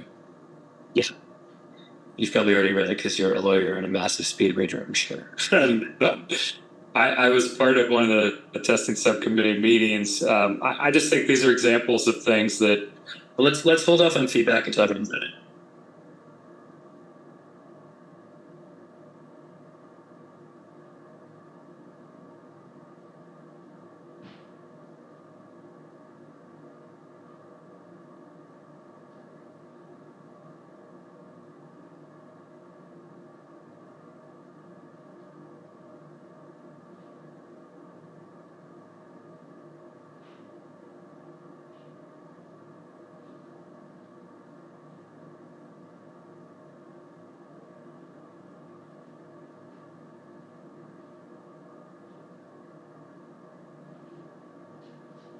Sure. And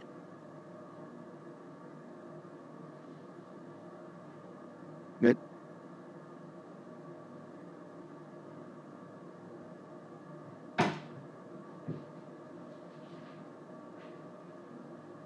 You playing things.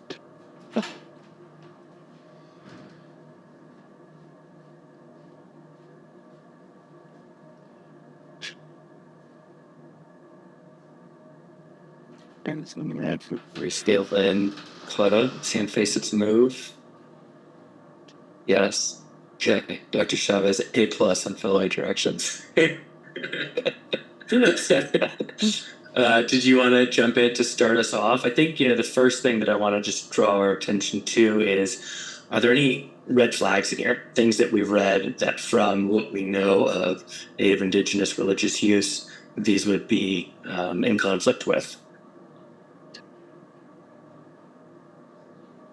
And you are unmute, Dr. Chavez. Speaking for myself, I have participated in ceremonies in Mexico. I have not participated in any ceremonies in the United States. And so this is just kind of new to me because I've never seen this before.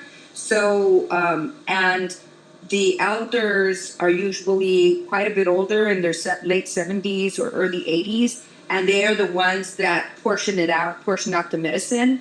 And so I have supported in that space. But so this is something I would like to learn more about, I guess is what I'm saying, around the legislation and the recommendations in the United States for keeping people safe and, the amounts and all of this. This is new to me, I guess is what I'm saying. Thank you. Yeah.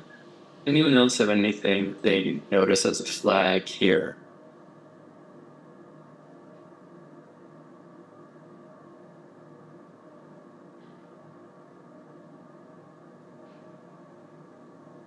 Any general comments about this, Sean? I know you started to say something. I was just going to say, I feel like this is the area where people could make an argument why they shouldn't have to follow certain rules. But the complicated thing, many people feel that mushrooms from a certain place are sacred, and we're not going to be able to import mushrooms from Mexico without a DEA license. So probably can't bring our own mushrooms from Mexico. And actually, just in general, my own experience with this community is that I haven't been to Oaxaca and haven't sat with Mazatec people, but in the U.S. at least, I feel like it's a more nascent group of people doing work ceremonially. Again, I'm ignorant, so there may be many people, many native or indigenous people doing this a long time, but the neo-shamanic hybridized Western practitioner feels like they're really at the beginning of understanding how to work with this medicine. And so I don't know how many great examples we have within the U.S. to come talk to us about mushrooms. I think that the harder exceptions are going to be down the road with ayahuasca and other medicines that have a much longer established tradition. At least, again, there's a long established tradition with mushrooms. It just feels to me like the practitioners here are newer in the U.S. And so I don't know if we have a lot to learn from those folks. Yeah, beautiful. Sam? Yeah, I was just going to say, again, this is just the regulated access program. Like, we're not doing, this is not like, people can grow, and if they look at 290, you can grow, like, on the personal use side, or cultivate. I think not just this, but like in a 12 by 12 in your home, under certain requirements. So this is just in the regulated access model where product is being sold and is tested and cultivated for participants in consumers. I think one thing that would be great would be, and I don't know if we've touched on it, we may have lightly touched on it in products, but allowing for people on the personal use side to get their products tested. I think that's something that should be considered. Sorry to jump in. I think that's already allowed. That any testing lab can. For some reason, I thought it wasn't. I think that's right, but I think if there's any issues with that, I think that should definitely be allowed. And also, like Sean brought up a great point on like other natural medicines that need to be considered by the board in 2026, like 25-26, right? It's like natural medicine products with DMT, right? Like that gets complicated, right? Especially when we consider, like, I guess like my first thought was like ayahuasca. We have to do psilocybin, right? I think the board and the community should really, really take a look at DMT and like mescaline, excluding peyote. Peyote is excluded from the regulated access program. But I think there's a lot of concerns that I've heard from people in the community around like commercializing sacred medicines, right? We have to do psilocybin, not necessarily the others. And I think we can't do synthetics, so that makes things even more complicated. And if synthetics were approved from like a program, that would have to be up to the legislature. Couldn't be a rule recommendation. So I think this is pretty good for the. I think it still needs some revisions as well, but like for the regulated access program, which is subject to the Department of Revenue and their new Natural Medicine Services division, we're trying to stay as consistent and also think about like on the equity side. We know you can cultivate mushrooms like pretty easily, right? So like we've heard from there's 3 cultivator licenses that have been issued in Oregon. We've heard from 2 of them. Specifically, what has really been passed down to the consumer at the end of the day at like a healing center there is the cost associated with like how often they have to test for batches and things like that. So we're really like the subcommittee is really considering like, does it really need to be 24 hours? Could it be like 3 days when like a batch is fully harvested? Could they reuse a flush? Right. There's been discussions also on like manure. I think we're still trying to figure out like if it's permitted, like how do we make sure that like bacteria and like microbials that could potentially contaminate the product, and how do we test for that, knowing that like most of the testing is like confirmation testing. So what are we specifically looking for? Like, do we autoclave manure, right? Understanding that process and like disposal of like waste and products. Ideally, we want to keep this as green as possible. But Lindy and I had like discussed like a while ago, like a minimum cultivator license, or like what is the smallest potential licensed operation that you could have, right? That meets the requirements. And that's why they were looking at like, I think it's the Department of Agriculture MGAP standards, which we've learned over the past couple months are really for commercial grow operations and best practices. And then we've also talked about GMP standards being required, but those are really for larger scale operations. But, doesn't mean that, I think, and Sean could probably talk about cannabis cultivation, and like, I think they do buy plants and then like people scale up from there. So these are really just the discussion pieces that we really fleshed out in that aspect. Probably still need a couple of maybe another revision, but again, we have to remember like these recommendations will be submitted, right, to the agencies. Like you vote on it, subcommittee and the full board, and then we draft it.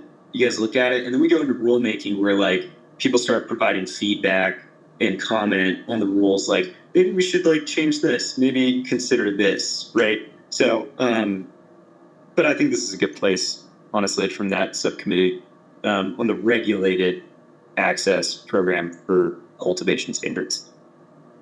Thanks, Sam. So to ask one specific question that I had coming into the group, number 4, outdoor cultivation should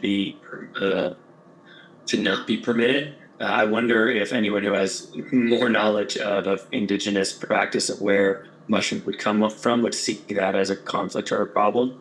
So I just want to touch on why that was included in there.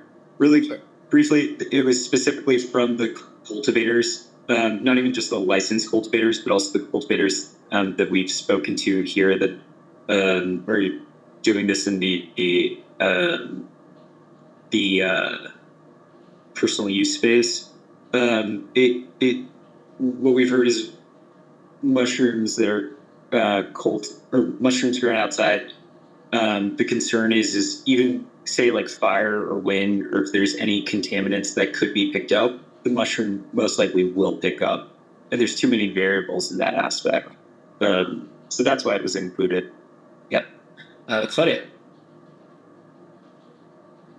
When I hear you, Sam, say like it makes total sense, but from an indigenous perspective, right, especially in communities in Mexico, in Oaxaca, like it's El Niño Santo, it's also related to the gods to the rain, to the thunder, right? It's going to feel like a conflict, I think, for some indigenous communities, although it makes sense.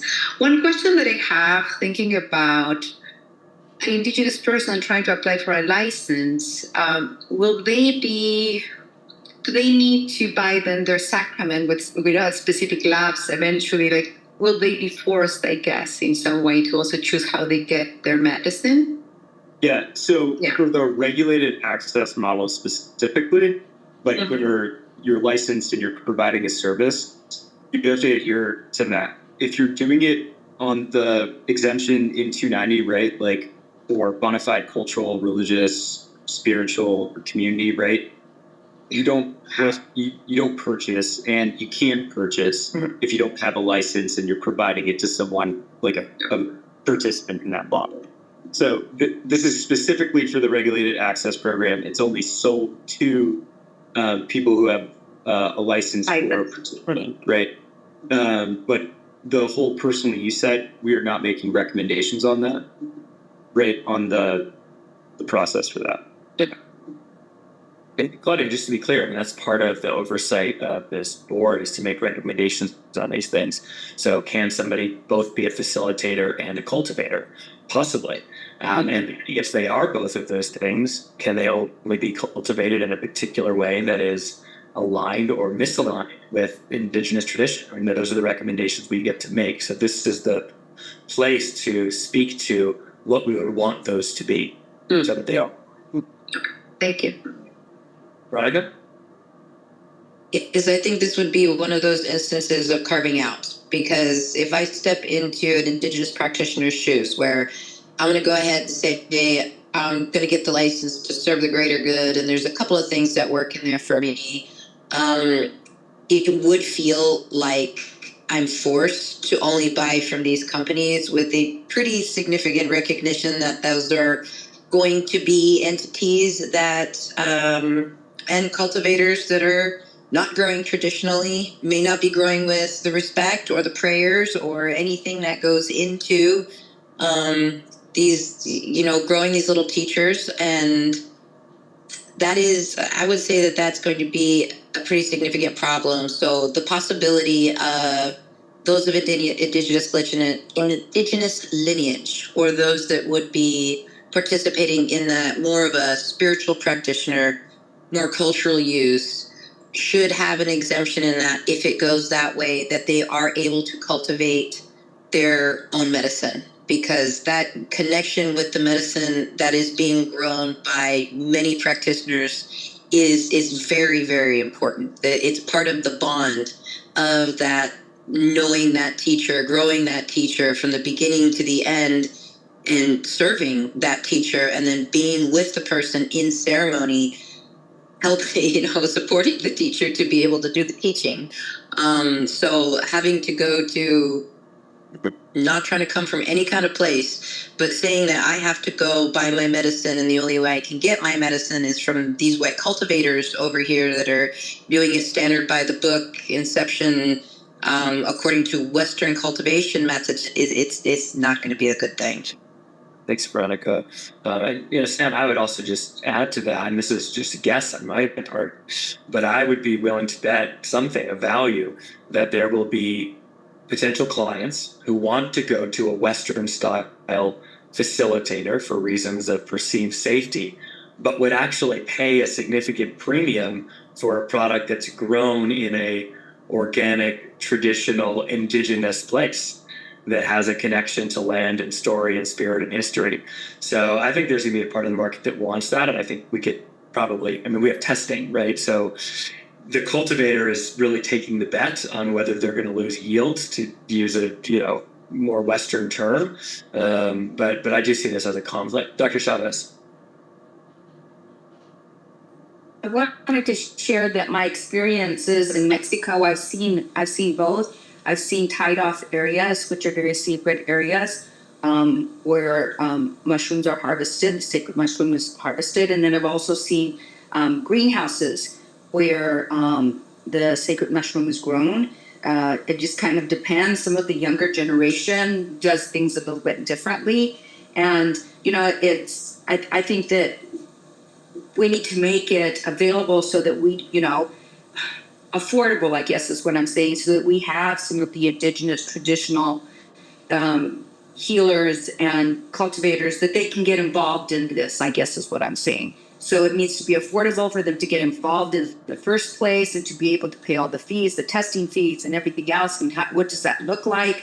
And then, for example, there are seed banks around the world. And if you travel to New Mexico, like the Pueblo of Tesuque and some of the other Pueblos, when you go into their seed banks, you have to ask permission from the holy ones. And then you go in and you have to stand at the door and you have to make your ofrendas. There's like this whole ceremony that goes into entering a seed bank. And then you enter the seed bank and, you feel the earth all around you. It's underground. And there's just so much sacredness and beauty to it that it's kind of like if you traveled around the world and you have felt the energy in a temple. It's the same thing in a seed bank. It's amazing. And so just remembering all of that when we're talking about this draft here, And number 4, we just need to have a few more considerations in that area. You know, what does a sacred greenhouse look like? What does outdoor cultivation look like? All of this needs to be considered because, like you said, all the work that goes into the planting, the taking care of the moon ceremonies, all the different. I mean, there's so much involved regarding offering and taking care of sacred plants. So I just wanted to share that. We just need to just kind of leave a little bit of leeway to make some to be inclusive. Thank you. Veronica? Well, I just wanted to say I wholeheartedly agree and thank you so much for that. And I kind of just had the recognition that this is at the premium exactly where this needs to go. I have never had the opportunity as of yet to go see a seed bank, but when you can paint a picture of that for everybody else, that feeling of respect can be just a word until we can create it. The importance of the tradition and the love for these medicines and the power of these medicines and what they can do for people, for health on all levels, and to remove that separation of spirit and state and body and mind and bring that all back together.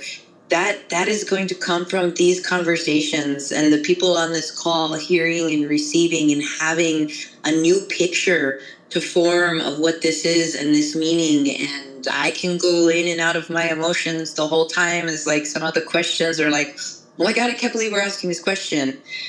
While at the same time being able to say, oh my God, I can't believe we're asking this question. Like we're finally asking these questions. And what a big deal that is. So I just wanted to say thank you for that. I know it's kind of off the topic and it's precious time, but I needed to share that. So thank you. Thanks, Veronica. Dr. Good, I'm going to come to you in 1 second. But, Sam, I'm going to throw out a strange, perhaps, analogy, but I think it works for me, and it may help to make its way back to the other subcommittee in the notes.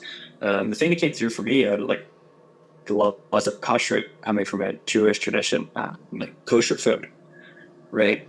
Most people know that as, you don't eat pork or shellfish, but it's quite a bit more robust for someone who follows it, down to what is the instrument in which the animal is killed with, in what way is it killed to prevent harm or suffering, who's the person holding that blade, what's their connection to spirit, to God, what's their training.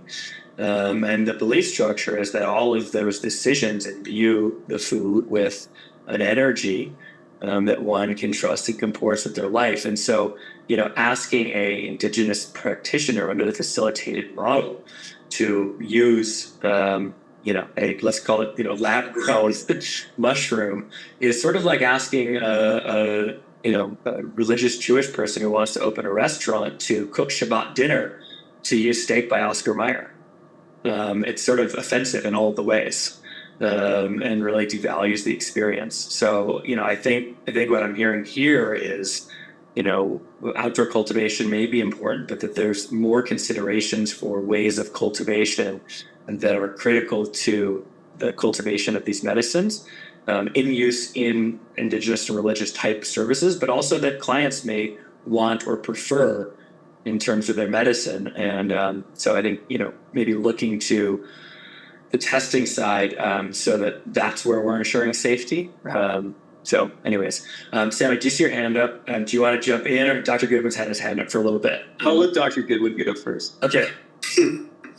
Well, I just wanted to bring a little application to this discussion, and I think a lot about the Germans and their beer and how they have purity laws, and whiskey, for example. In order for it to be called a bourbon, it has to be grown in a certain place with a certain percentage of all the different types of things. And what I think could be beneficial here is using that model here in Colorado to say, well, if you can show that you are using a process that is approved with the the methods and the ingredients, then you can get the stamp of approval and perhaps a small cultivator or license that is specific to this community. And I think that would be helpful if this community could build that list of standards of, this is what we would approve.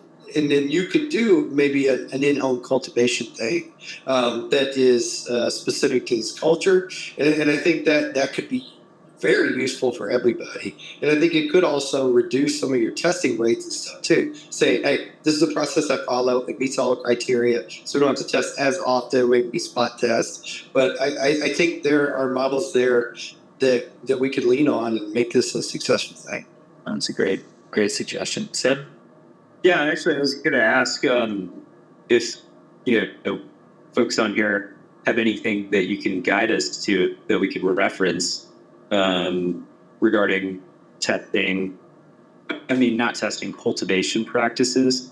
If you could look into that and provide that to us so we can share that with that subcommittee, I think that would be really helpful in understanding what this and where the differences are, right? You guys are talking about outdoor cultivation. Okay. I think that it could be done, right? We just need to understand where the nuances are, right? We'd like to see some materials that we could provide or research or anything on that. That's great. Are there one or two here who could take ownership of looking into that and bringing some thoughts back to Sam?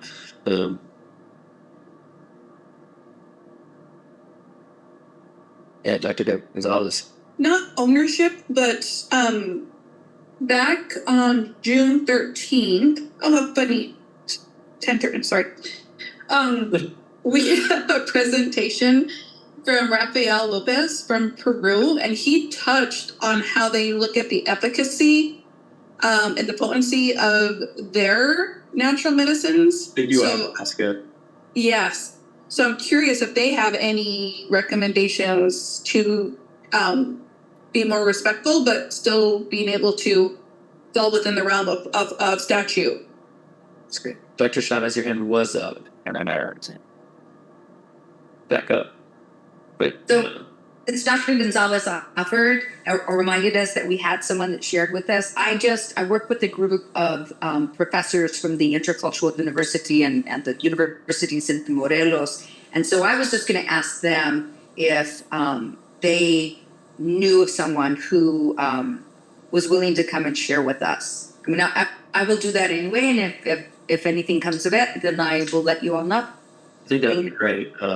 And I'm not going to volunteer you, Sean, but this strikes me as maybe a particularly good place for Shadikruna to tap into its network. I'll think about that. Thank you. Beautiful. Anything else anyone wants to close out on this document before we move to the last piece of review, which is the training? Seeing none. Okay, we'll move to the training. I did just take advantage of being chair at the moment. I forgot to mention one thing to you, Dr. Goodwin, earlier. It's kind of for you and Sam to flag. A lot of the questions you were asking about specific feedback earlier, numbers, setting, all that kind of stuff. There's a woman many of you may know named Melissa Stengel. She's co-founder of Soltara, which is a facility in Costa Rica. She's already agreed to be a subject matter expert. I think she would be particularly helpful to you guys because they're a great intersection of Shipibo tradition, healers, and they bring the Western mindset, and so they can speak both languages, and they've been doing it for years. So just a suggestion, but that might be a really good person to come speak to your subcommittee. Okay. So moving down, if we can move the screen down to the draft educational and experiential requirements. This is sort of the second draft of this document. The changes have been highlighted in red. Thank you, staff. That's super helpful. And so I want to just open the floor. There's been some substantial and I think beneficial changes. That's my judgment. And so just wanted to see first just sort of general reactions. What has come up for you guys when you review this as it relates to other than what we've talked about earlier, which is having this application process where you might be able to accelerate or move through some of these trainings. But as far as the trainings themselves, the door is open.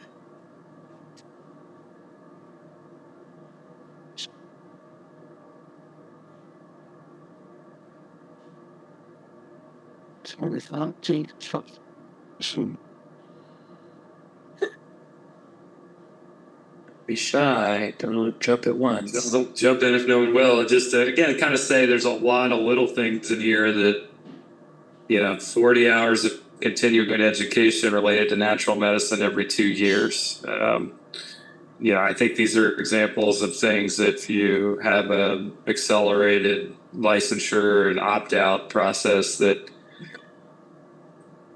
people would want to potentially list as things they're going to opt out from. The training requirements talk about understanding the effect of the Controlled Substances Act on indigenous and Western cultures, but what if you're not even from the United States? How would you understand that? Anyways, I just think there's a variety of things in here that shouldn't apply to spiritual practitioners. It raises a good question in my head, Sean, which is, like celebrity shop, for lack of a better term, right? Someone who's not of Colorado, not working here all the time, but is going to come in for a weekend. How does that mesh? That's an open question. I'm not sure if Sam, have you?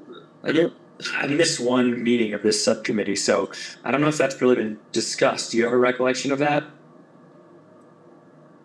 Are you talking about someone from outside the country coming in for say a permitted six weeks or something? Or I don't think we've really touched on that, but Dora has experience with international licenses, right? So I think Lori can touch on that. We have a variety of different kind of international licenses, from studying from out of state, and we have for medical licensure, they have what's called a distinguished foreign teacher, just associated to a university, coming in to teach one type of specific, skill set that they have learned somewhere else in the world, and it's a 1-year license. So we do offer such things. Plus the maybe Ashley can jump in on the international qualifications. I think one of the big distinctions here, though, is that you don't have a large system where there are credentials for this type of facilitator in other countries, or in that you can draw upon some of those systems that are in place where people can come in and their credentials are recognized. It's because they also have regulatory bodies that are overseeing them. Isn't that?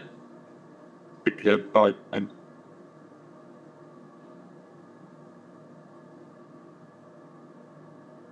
can't hear you. Yeah, I think she's trying to mute Yes. Yeah. So I just wish, I'm sorry, I don't know the gentleman's name that spoke before when he was talking about the continuing ed. I actually think this needs to be in conjunction with the rest of the licensing, professional licensing within the state of Colorado. They do not require any continuing ed for nurses for licensure. So we need to, I think, look at it as a whole, be consistent throughout the state. Dude, thinking of that. I'd love to make the request of staff, because it sounds like there's some things to consider, but to think about that, like traveler's license. I could certainly imagine situations here in a hospital, healing center that wants to bring in the best healers from around the world on a rotating basis, and they're here for a week. I could see that being something very highly in demand. So I think that's something we need to think about. Dr. Goodwin, you're a member of the subcommittee now. Jump in. Yeah, I'm all in now. That's the problem with me. Once you get me, I'm in. So, here's my concern, right? And it's all around money for me. And when I look at kind of the status of this program, if you're talking about a facilitator, they can only see 4 people at a time, maybe. You have the prep, the admin, the integration session. We're talking 10, 15 hours worth of people hours to administer this thing. The costs associated start to rise. Okay, and I'm not convinced that the people using this will be enough to sustain something where you have to do so many pre-practical hours. Okay, so imagine, in the mental health side, someone has to do 2,000 hours of supervised time before they can even get their licensure. But, if you take a mental health client in, you're going to see them anywhere between 3 and 30 times. Okay, and so there is this kind of continuous stream of clients. But we don't really know what that's going to look like on the psilocybin side. Once you've done it once with a facilitator, are they going to come back? Maybe not. They'll probably do personal use after that, right? So unlikely that you would get a continuing client every week like you do in the models. And the people who are building this, again, are building it off the psychology model, right? And so I don't know that you could even do this. And what my argument has been in the equity committee is that we may be building a house of cards that aren't going to withstand itself. And, the idea that by the time you do, let's say, 15 hours of time and you've done all of these things and you buy a $10,000 license to get this and you're only making $20 an hour, after it all shakes out, who would want to do that, right? And so I do think your input is very, very important here. And it isn't just bulking that, but it is, could the industry even support this? Like, is there enough continuing educational resources to even go and fill this requirement? And that's like that idea of, do you want someone to have professional liability insurance? Well, right now, no one even wants to provide that, right? So we have to make sure that the requirements that we are building can be sustained by this actual industry, and we don't know that. And so my argument, and I've been fighting this all the way, is that, it doesn't have to be perfect the first time out. We can build something smaller, and then as we learn more, recommend more changes, and maybe, okay, now maybe we do want to add in this pre-practical, or maybe, yep, now we can see that the industry can take it. But it is important, if someone doesn't speak up and say this, then we might be building this house of cards just going to collapse the whole thing. So we have to be careful. Appreciate that. Thanks. Annette.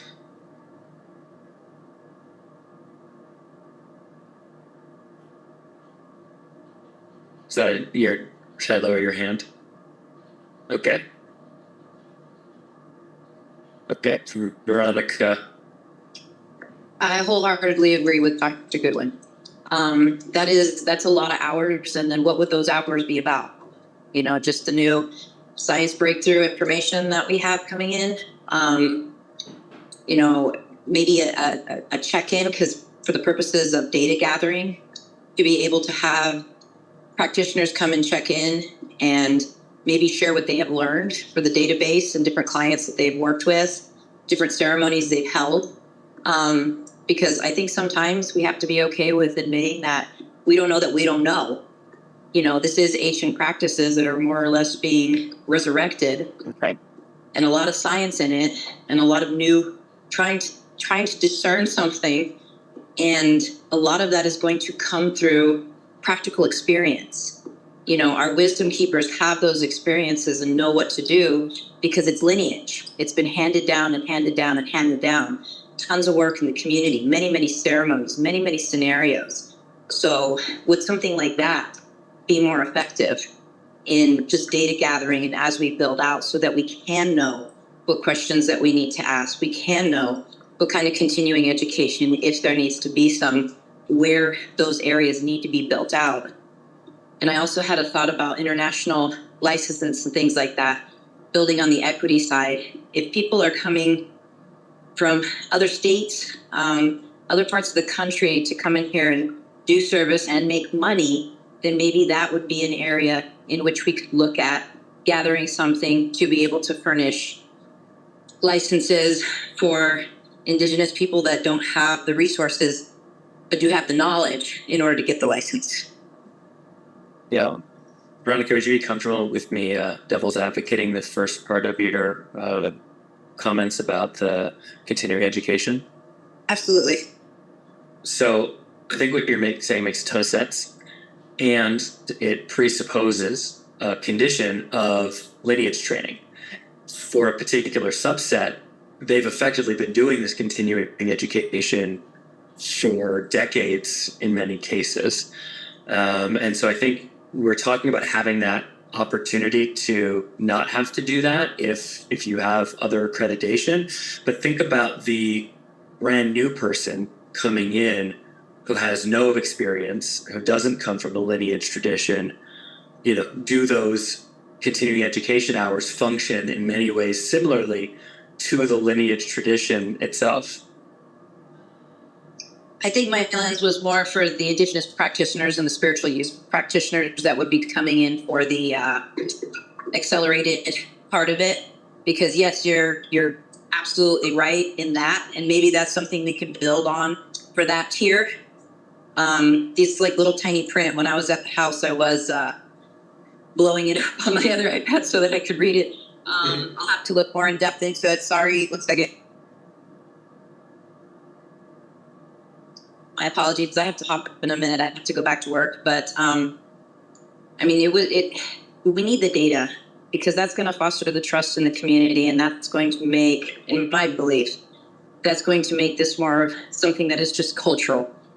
And when it's cultural, then a lot of the questions and the fears and things like that, the trust value will be laid to rest because we can undo some of that very wrong narrative that we've had for quite a while. Thank you.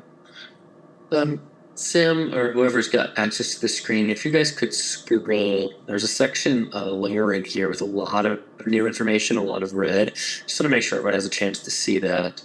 Can have a quick look at this one as well. Yippee, can I react to Veronica real quick? Absolutely not. You're done for the day? You're done. I know. I promised this morning I wouldn't talk. And I do also have to go pretty soon, but I just see those kind of people you're talking about, Skippy, the new people reclaiming some healing tradition. And to me, that question gets answered in your application to be exempt from certain requirements would include an explanation of your experience. And, the people I get calls from all the time, I drink ayahuasca 5 times, I want to serve it. Those people should not be exempt from continuing education. There do have to be standards. And I don't want to get us off track, but before I go, I wanted to raise one other side issue, which is just, we haven't talked about Iboga yet. So Mr. Barami we're only talking about psilocybin. My understanding is we could be recommending Iboga sooner.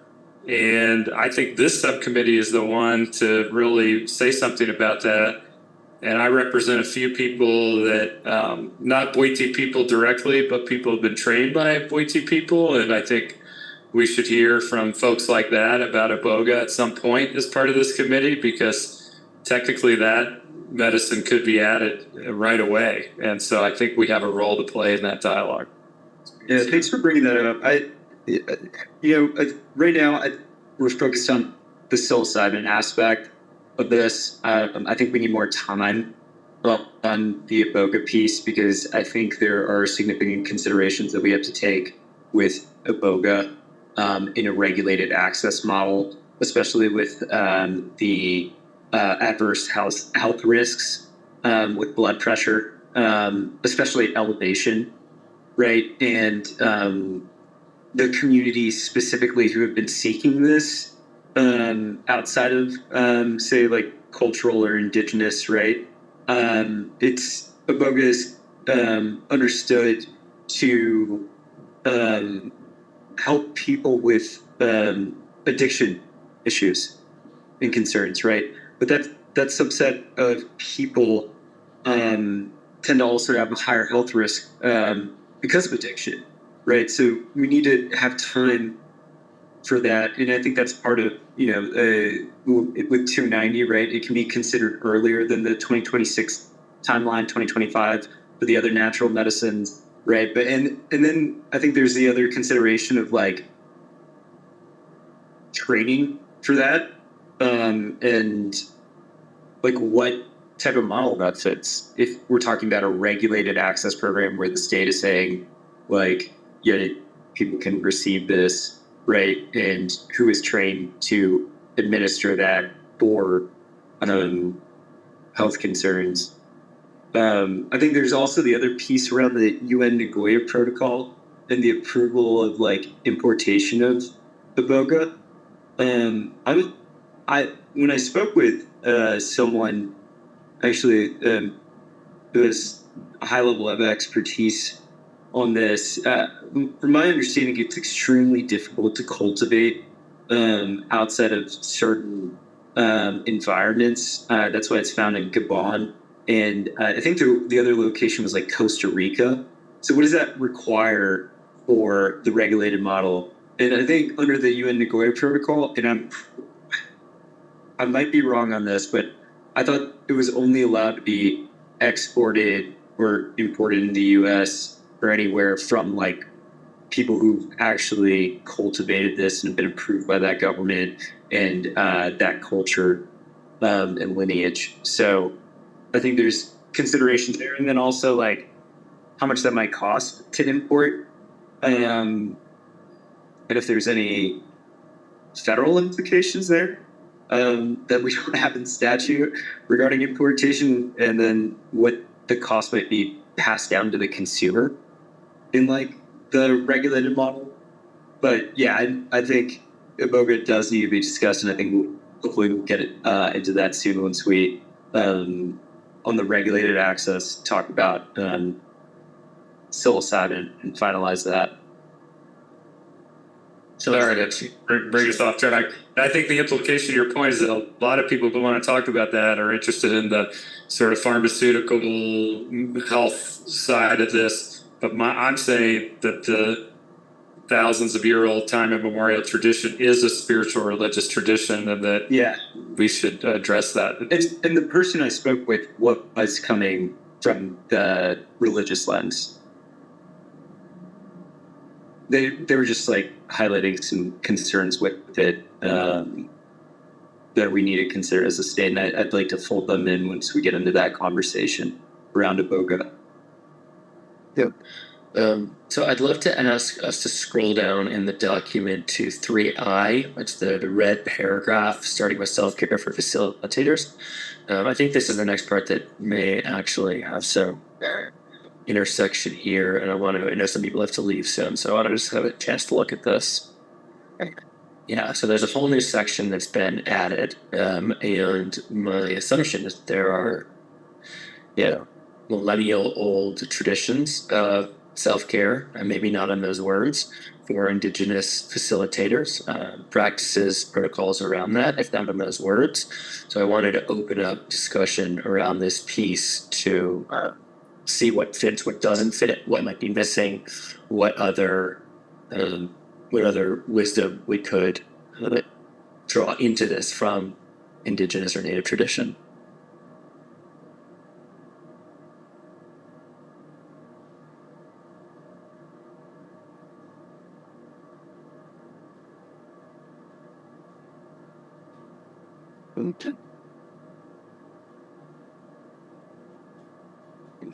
Dr. Shonas.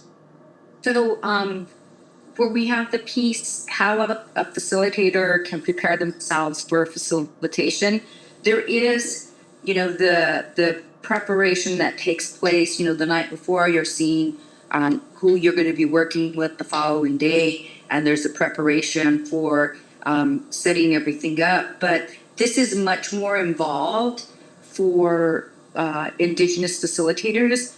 Preparing yourself for facilitation is a way of life. And I know the belief I need, but that's the truth, right? That's you're preparing yourself.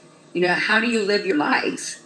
And if you're not, because we have many not many, but we have facilitators who are involved in the medicine, and they will take a time out It's very different from the Western model where, you know, I'm making a paycheck. I have to keep going to work, even though I'm not really in a good working space. You know, I just have to compartmentalize and go do my work. And for a lot of indigenous healers, they step out, they step away from it.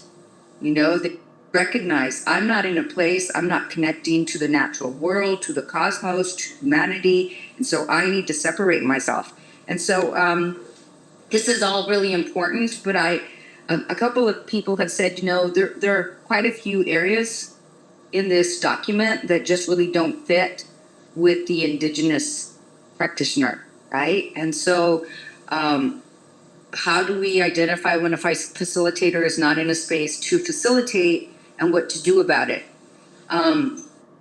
You know, I gave an example for one of our meetings. When you go down to Mexico, Guatemala, Nicaragua, wherever you go, and you know, people Americans especially have a really hard time with this. Like, they'll want to do a ceremony for prosperity, and they'll go talk to the Mayan healer in Guatemala, you know, to do something to just for prosperity, and the healer will say, well, today's not a prosperity day. You have to come back on the day of the eagle. That's in 5 days. You know, and Americans get, oh, what do you mean? I'm here now. I want to do this next. You know, it's like surfing. You can go on your surfboard and sit on flat water, or you can wait till the wave comes in so that you can ride the wave. And that you can't surf without the wave. And I know that that's kind of hard to wrap your brain around sometimes, but you can't do a prosperity healing without the wave of the eagle. There's no wave. There's no energy there. And so sometimes I've been to New Mexico, taking people to New Mexico, and we go see a shaman or a healer, and the shaman might send someone out and they say, he can't see you today, she can't see you today. And you know, there's just so much more acceptance and flexibility in the indigenous world with that another indigenous person would say, oh, well, when should I come back? Come back tomorrow, 10 o'clock. You know, and nobody gets upset though. And that's a different rule. It's a different environment, because here people would get very upset. What do you mean? We scheduled that for today. So there's a lot about this paper or this document that doesn't fit into the indigenous model of providing healing work. Those are considerations for us. I don't know. It's just going to be a growing process, I think. And I think that that's where people will decide, am I going to work with a facilitator who follows more of a Western model, or am I going to work with a facilitator who follows more of an indigenous model? And that person is probably going to be more flexible and adaptable. You know, I mean, but anyway, there are things in this document that are too rigid for the indigenous facilitator. Thank you. That's great. I think that's really helpful. The thing that I did hear in your comments that I think maybe could make its way into this document, or we could suggest be considered more, is this idea of identifying facilitators who need a break, who need support themselves, and having a structure in place for that. I think that's, you know, learning that would be welcome in this document, if others agree. This feedback. Yeah. What else comes up, guys and girls? And good, both the things. Every time.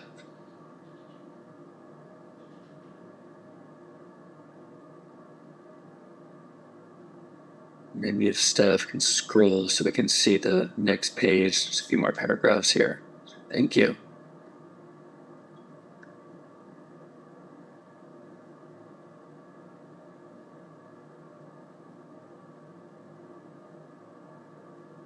It's me, Skippy. You can always just say, hey, Amanda, figure it out. Okay. Check. Anything else that needs to be brought up or surfaced here? This is our last item of the day. I know we're well, I feel like me, a little low on energy now. Yeah.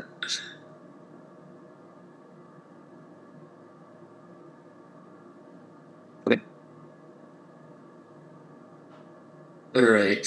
The same things I've heard from the last little bit of discussion. I'm sure you've got these, are the consideration of some form of indigenous or traditional label or stamp for products that follow a particular method of cultivation, which may live outside of some of the existing suggestions. That in addition to the initial facilitator license, things like ongoing or continuing education should have an opportunity for an application to pass through. And that bringing in some indigenous wisdom around recognizing when facilitators are struggling, need a break, and having a structure of support for them is something to consider. Is there anything else that felt important that everyone heard that I missed there just for the last little section we reviewed? No. Okay. Sure. All right. I will just open the floor one more time for any other comments on anything, maybe not on this part, but anything that's come up that's in your mind through the meeting that you didn't have a chance to voice, that you'd really like to get off your chest, that you just want to say, even if you're like, I don't know if this makes sense, before we close out the meeting. Okay. All right. Sam just handed me a script here.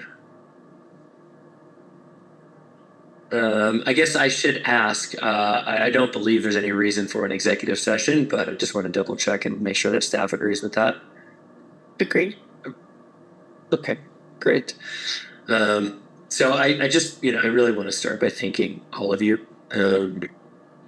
I couldn't agree more with Dr. Estes, and I say this frequently. I've been part of a lot of government-oriented boards, commissions, etc., and the care, the compassion, the open-mindedness that all of you, without exception, show up with to each meeting is remarkable. And it's something that I hope, I know it will continue for our process, but I hope it infects all the other government boards and commissions, and I know it will serve us well. So I just, want to thank each of you. Flory, thank you. Welcome to the team. Dr. Chavez, Claudia, Dr. Gonzalez, Samuel, Dr. Goodwin, stepping into the role even though it's not the role.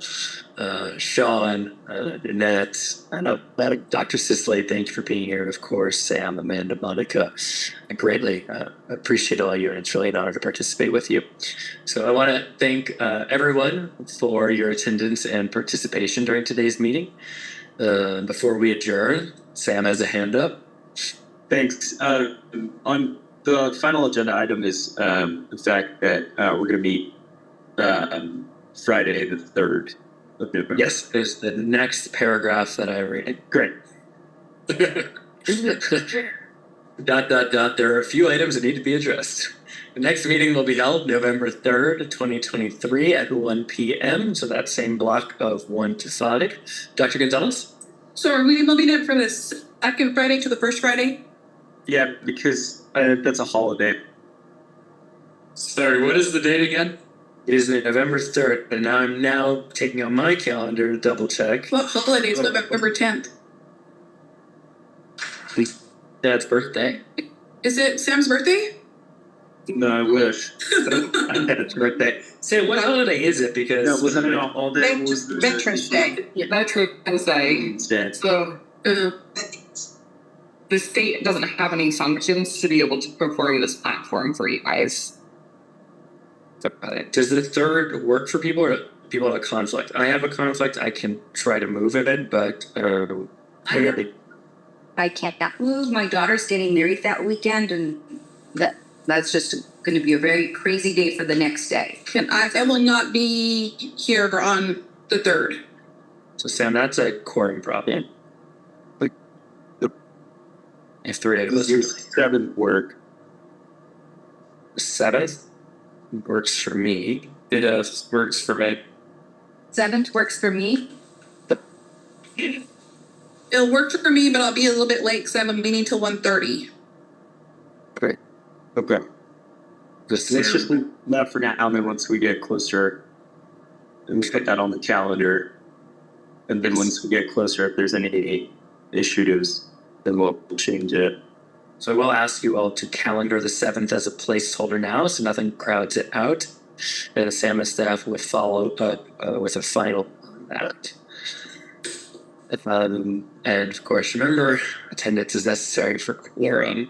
So we will go around and do attestations. The question is, do you attest and affirm that all conflicts of interest have been disclosed? And that, sorry, Dr. Gonzalez, an old hand? Or Yeah, it's an old hand. oh, middle, blurry, or not old hand. Do you attest and affirm that all conflicts of interest have been disclosed and that confidentiality of all board members has been maintained since the previous board meeting? It's a yes or no. Dr. Gonzalez. I attest. And I'm sorry. Dr. Chavez. Yes, I attest. Do I do this for non-voting participants as well? I do not. Okay. I also attest. And does Dr. Goodwin, as a kind of guest, need to do this as well? He does not. Okay. Then we are all in the clear there. Dr. Estes did ask me to leave you all with a blessing, which feels like a amazing opportunity, and also I've never done blessings, so we'll give it a shot. In honor of her. I'll invite you to all close your eyes just for a moment and to offer gratitude to yourselves for showing up, for being part of this historic process in the service of others. Invite you to extend a blessing of goodwill, care, compassion, and love to your fellow board members. And to imagine extending that circle of care out to staff, out to those watching, out to the future facilitators, the future healers, the future center owners, and all Coloradans. And expand that scope even further to the whole world, recognizing that many today and every day are in moments of great challenge under threat of violence, persecution, or otherwise.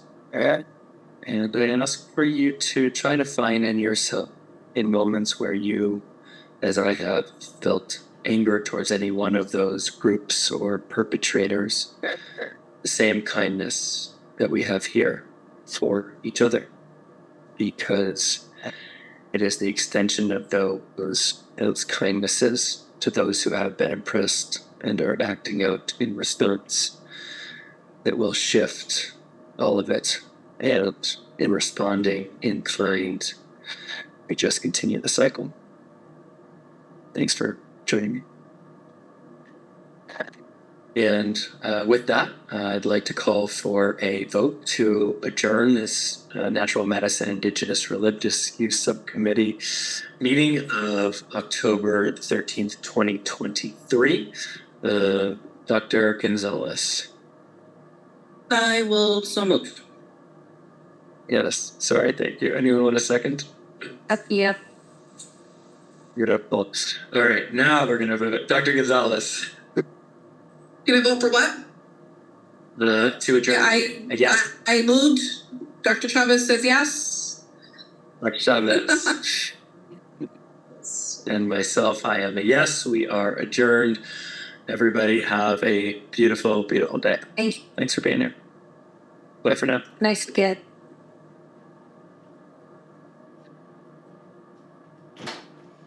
Interesting.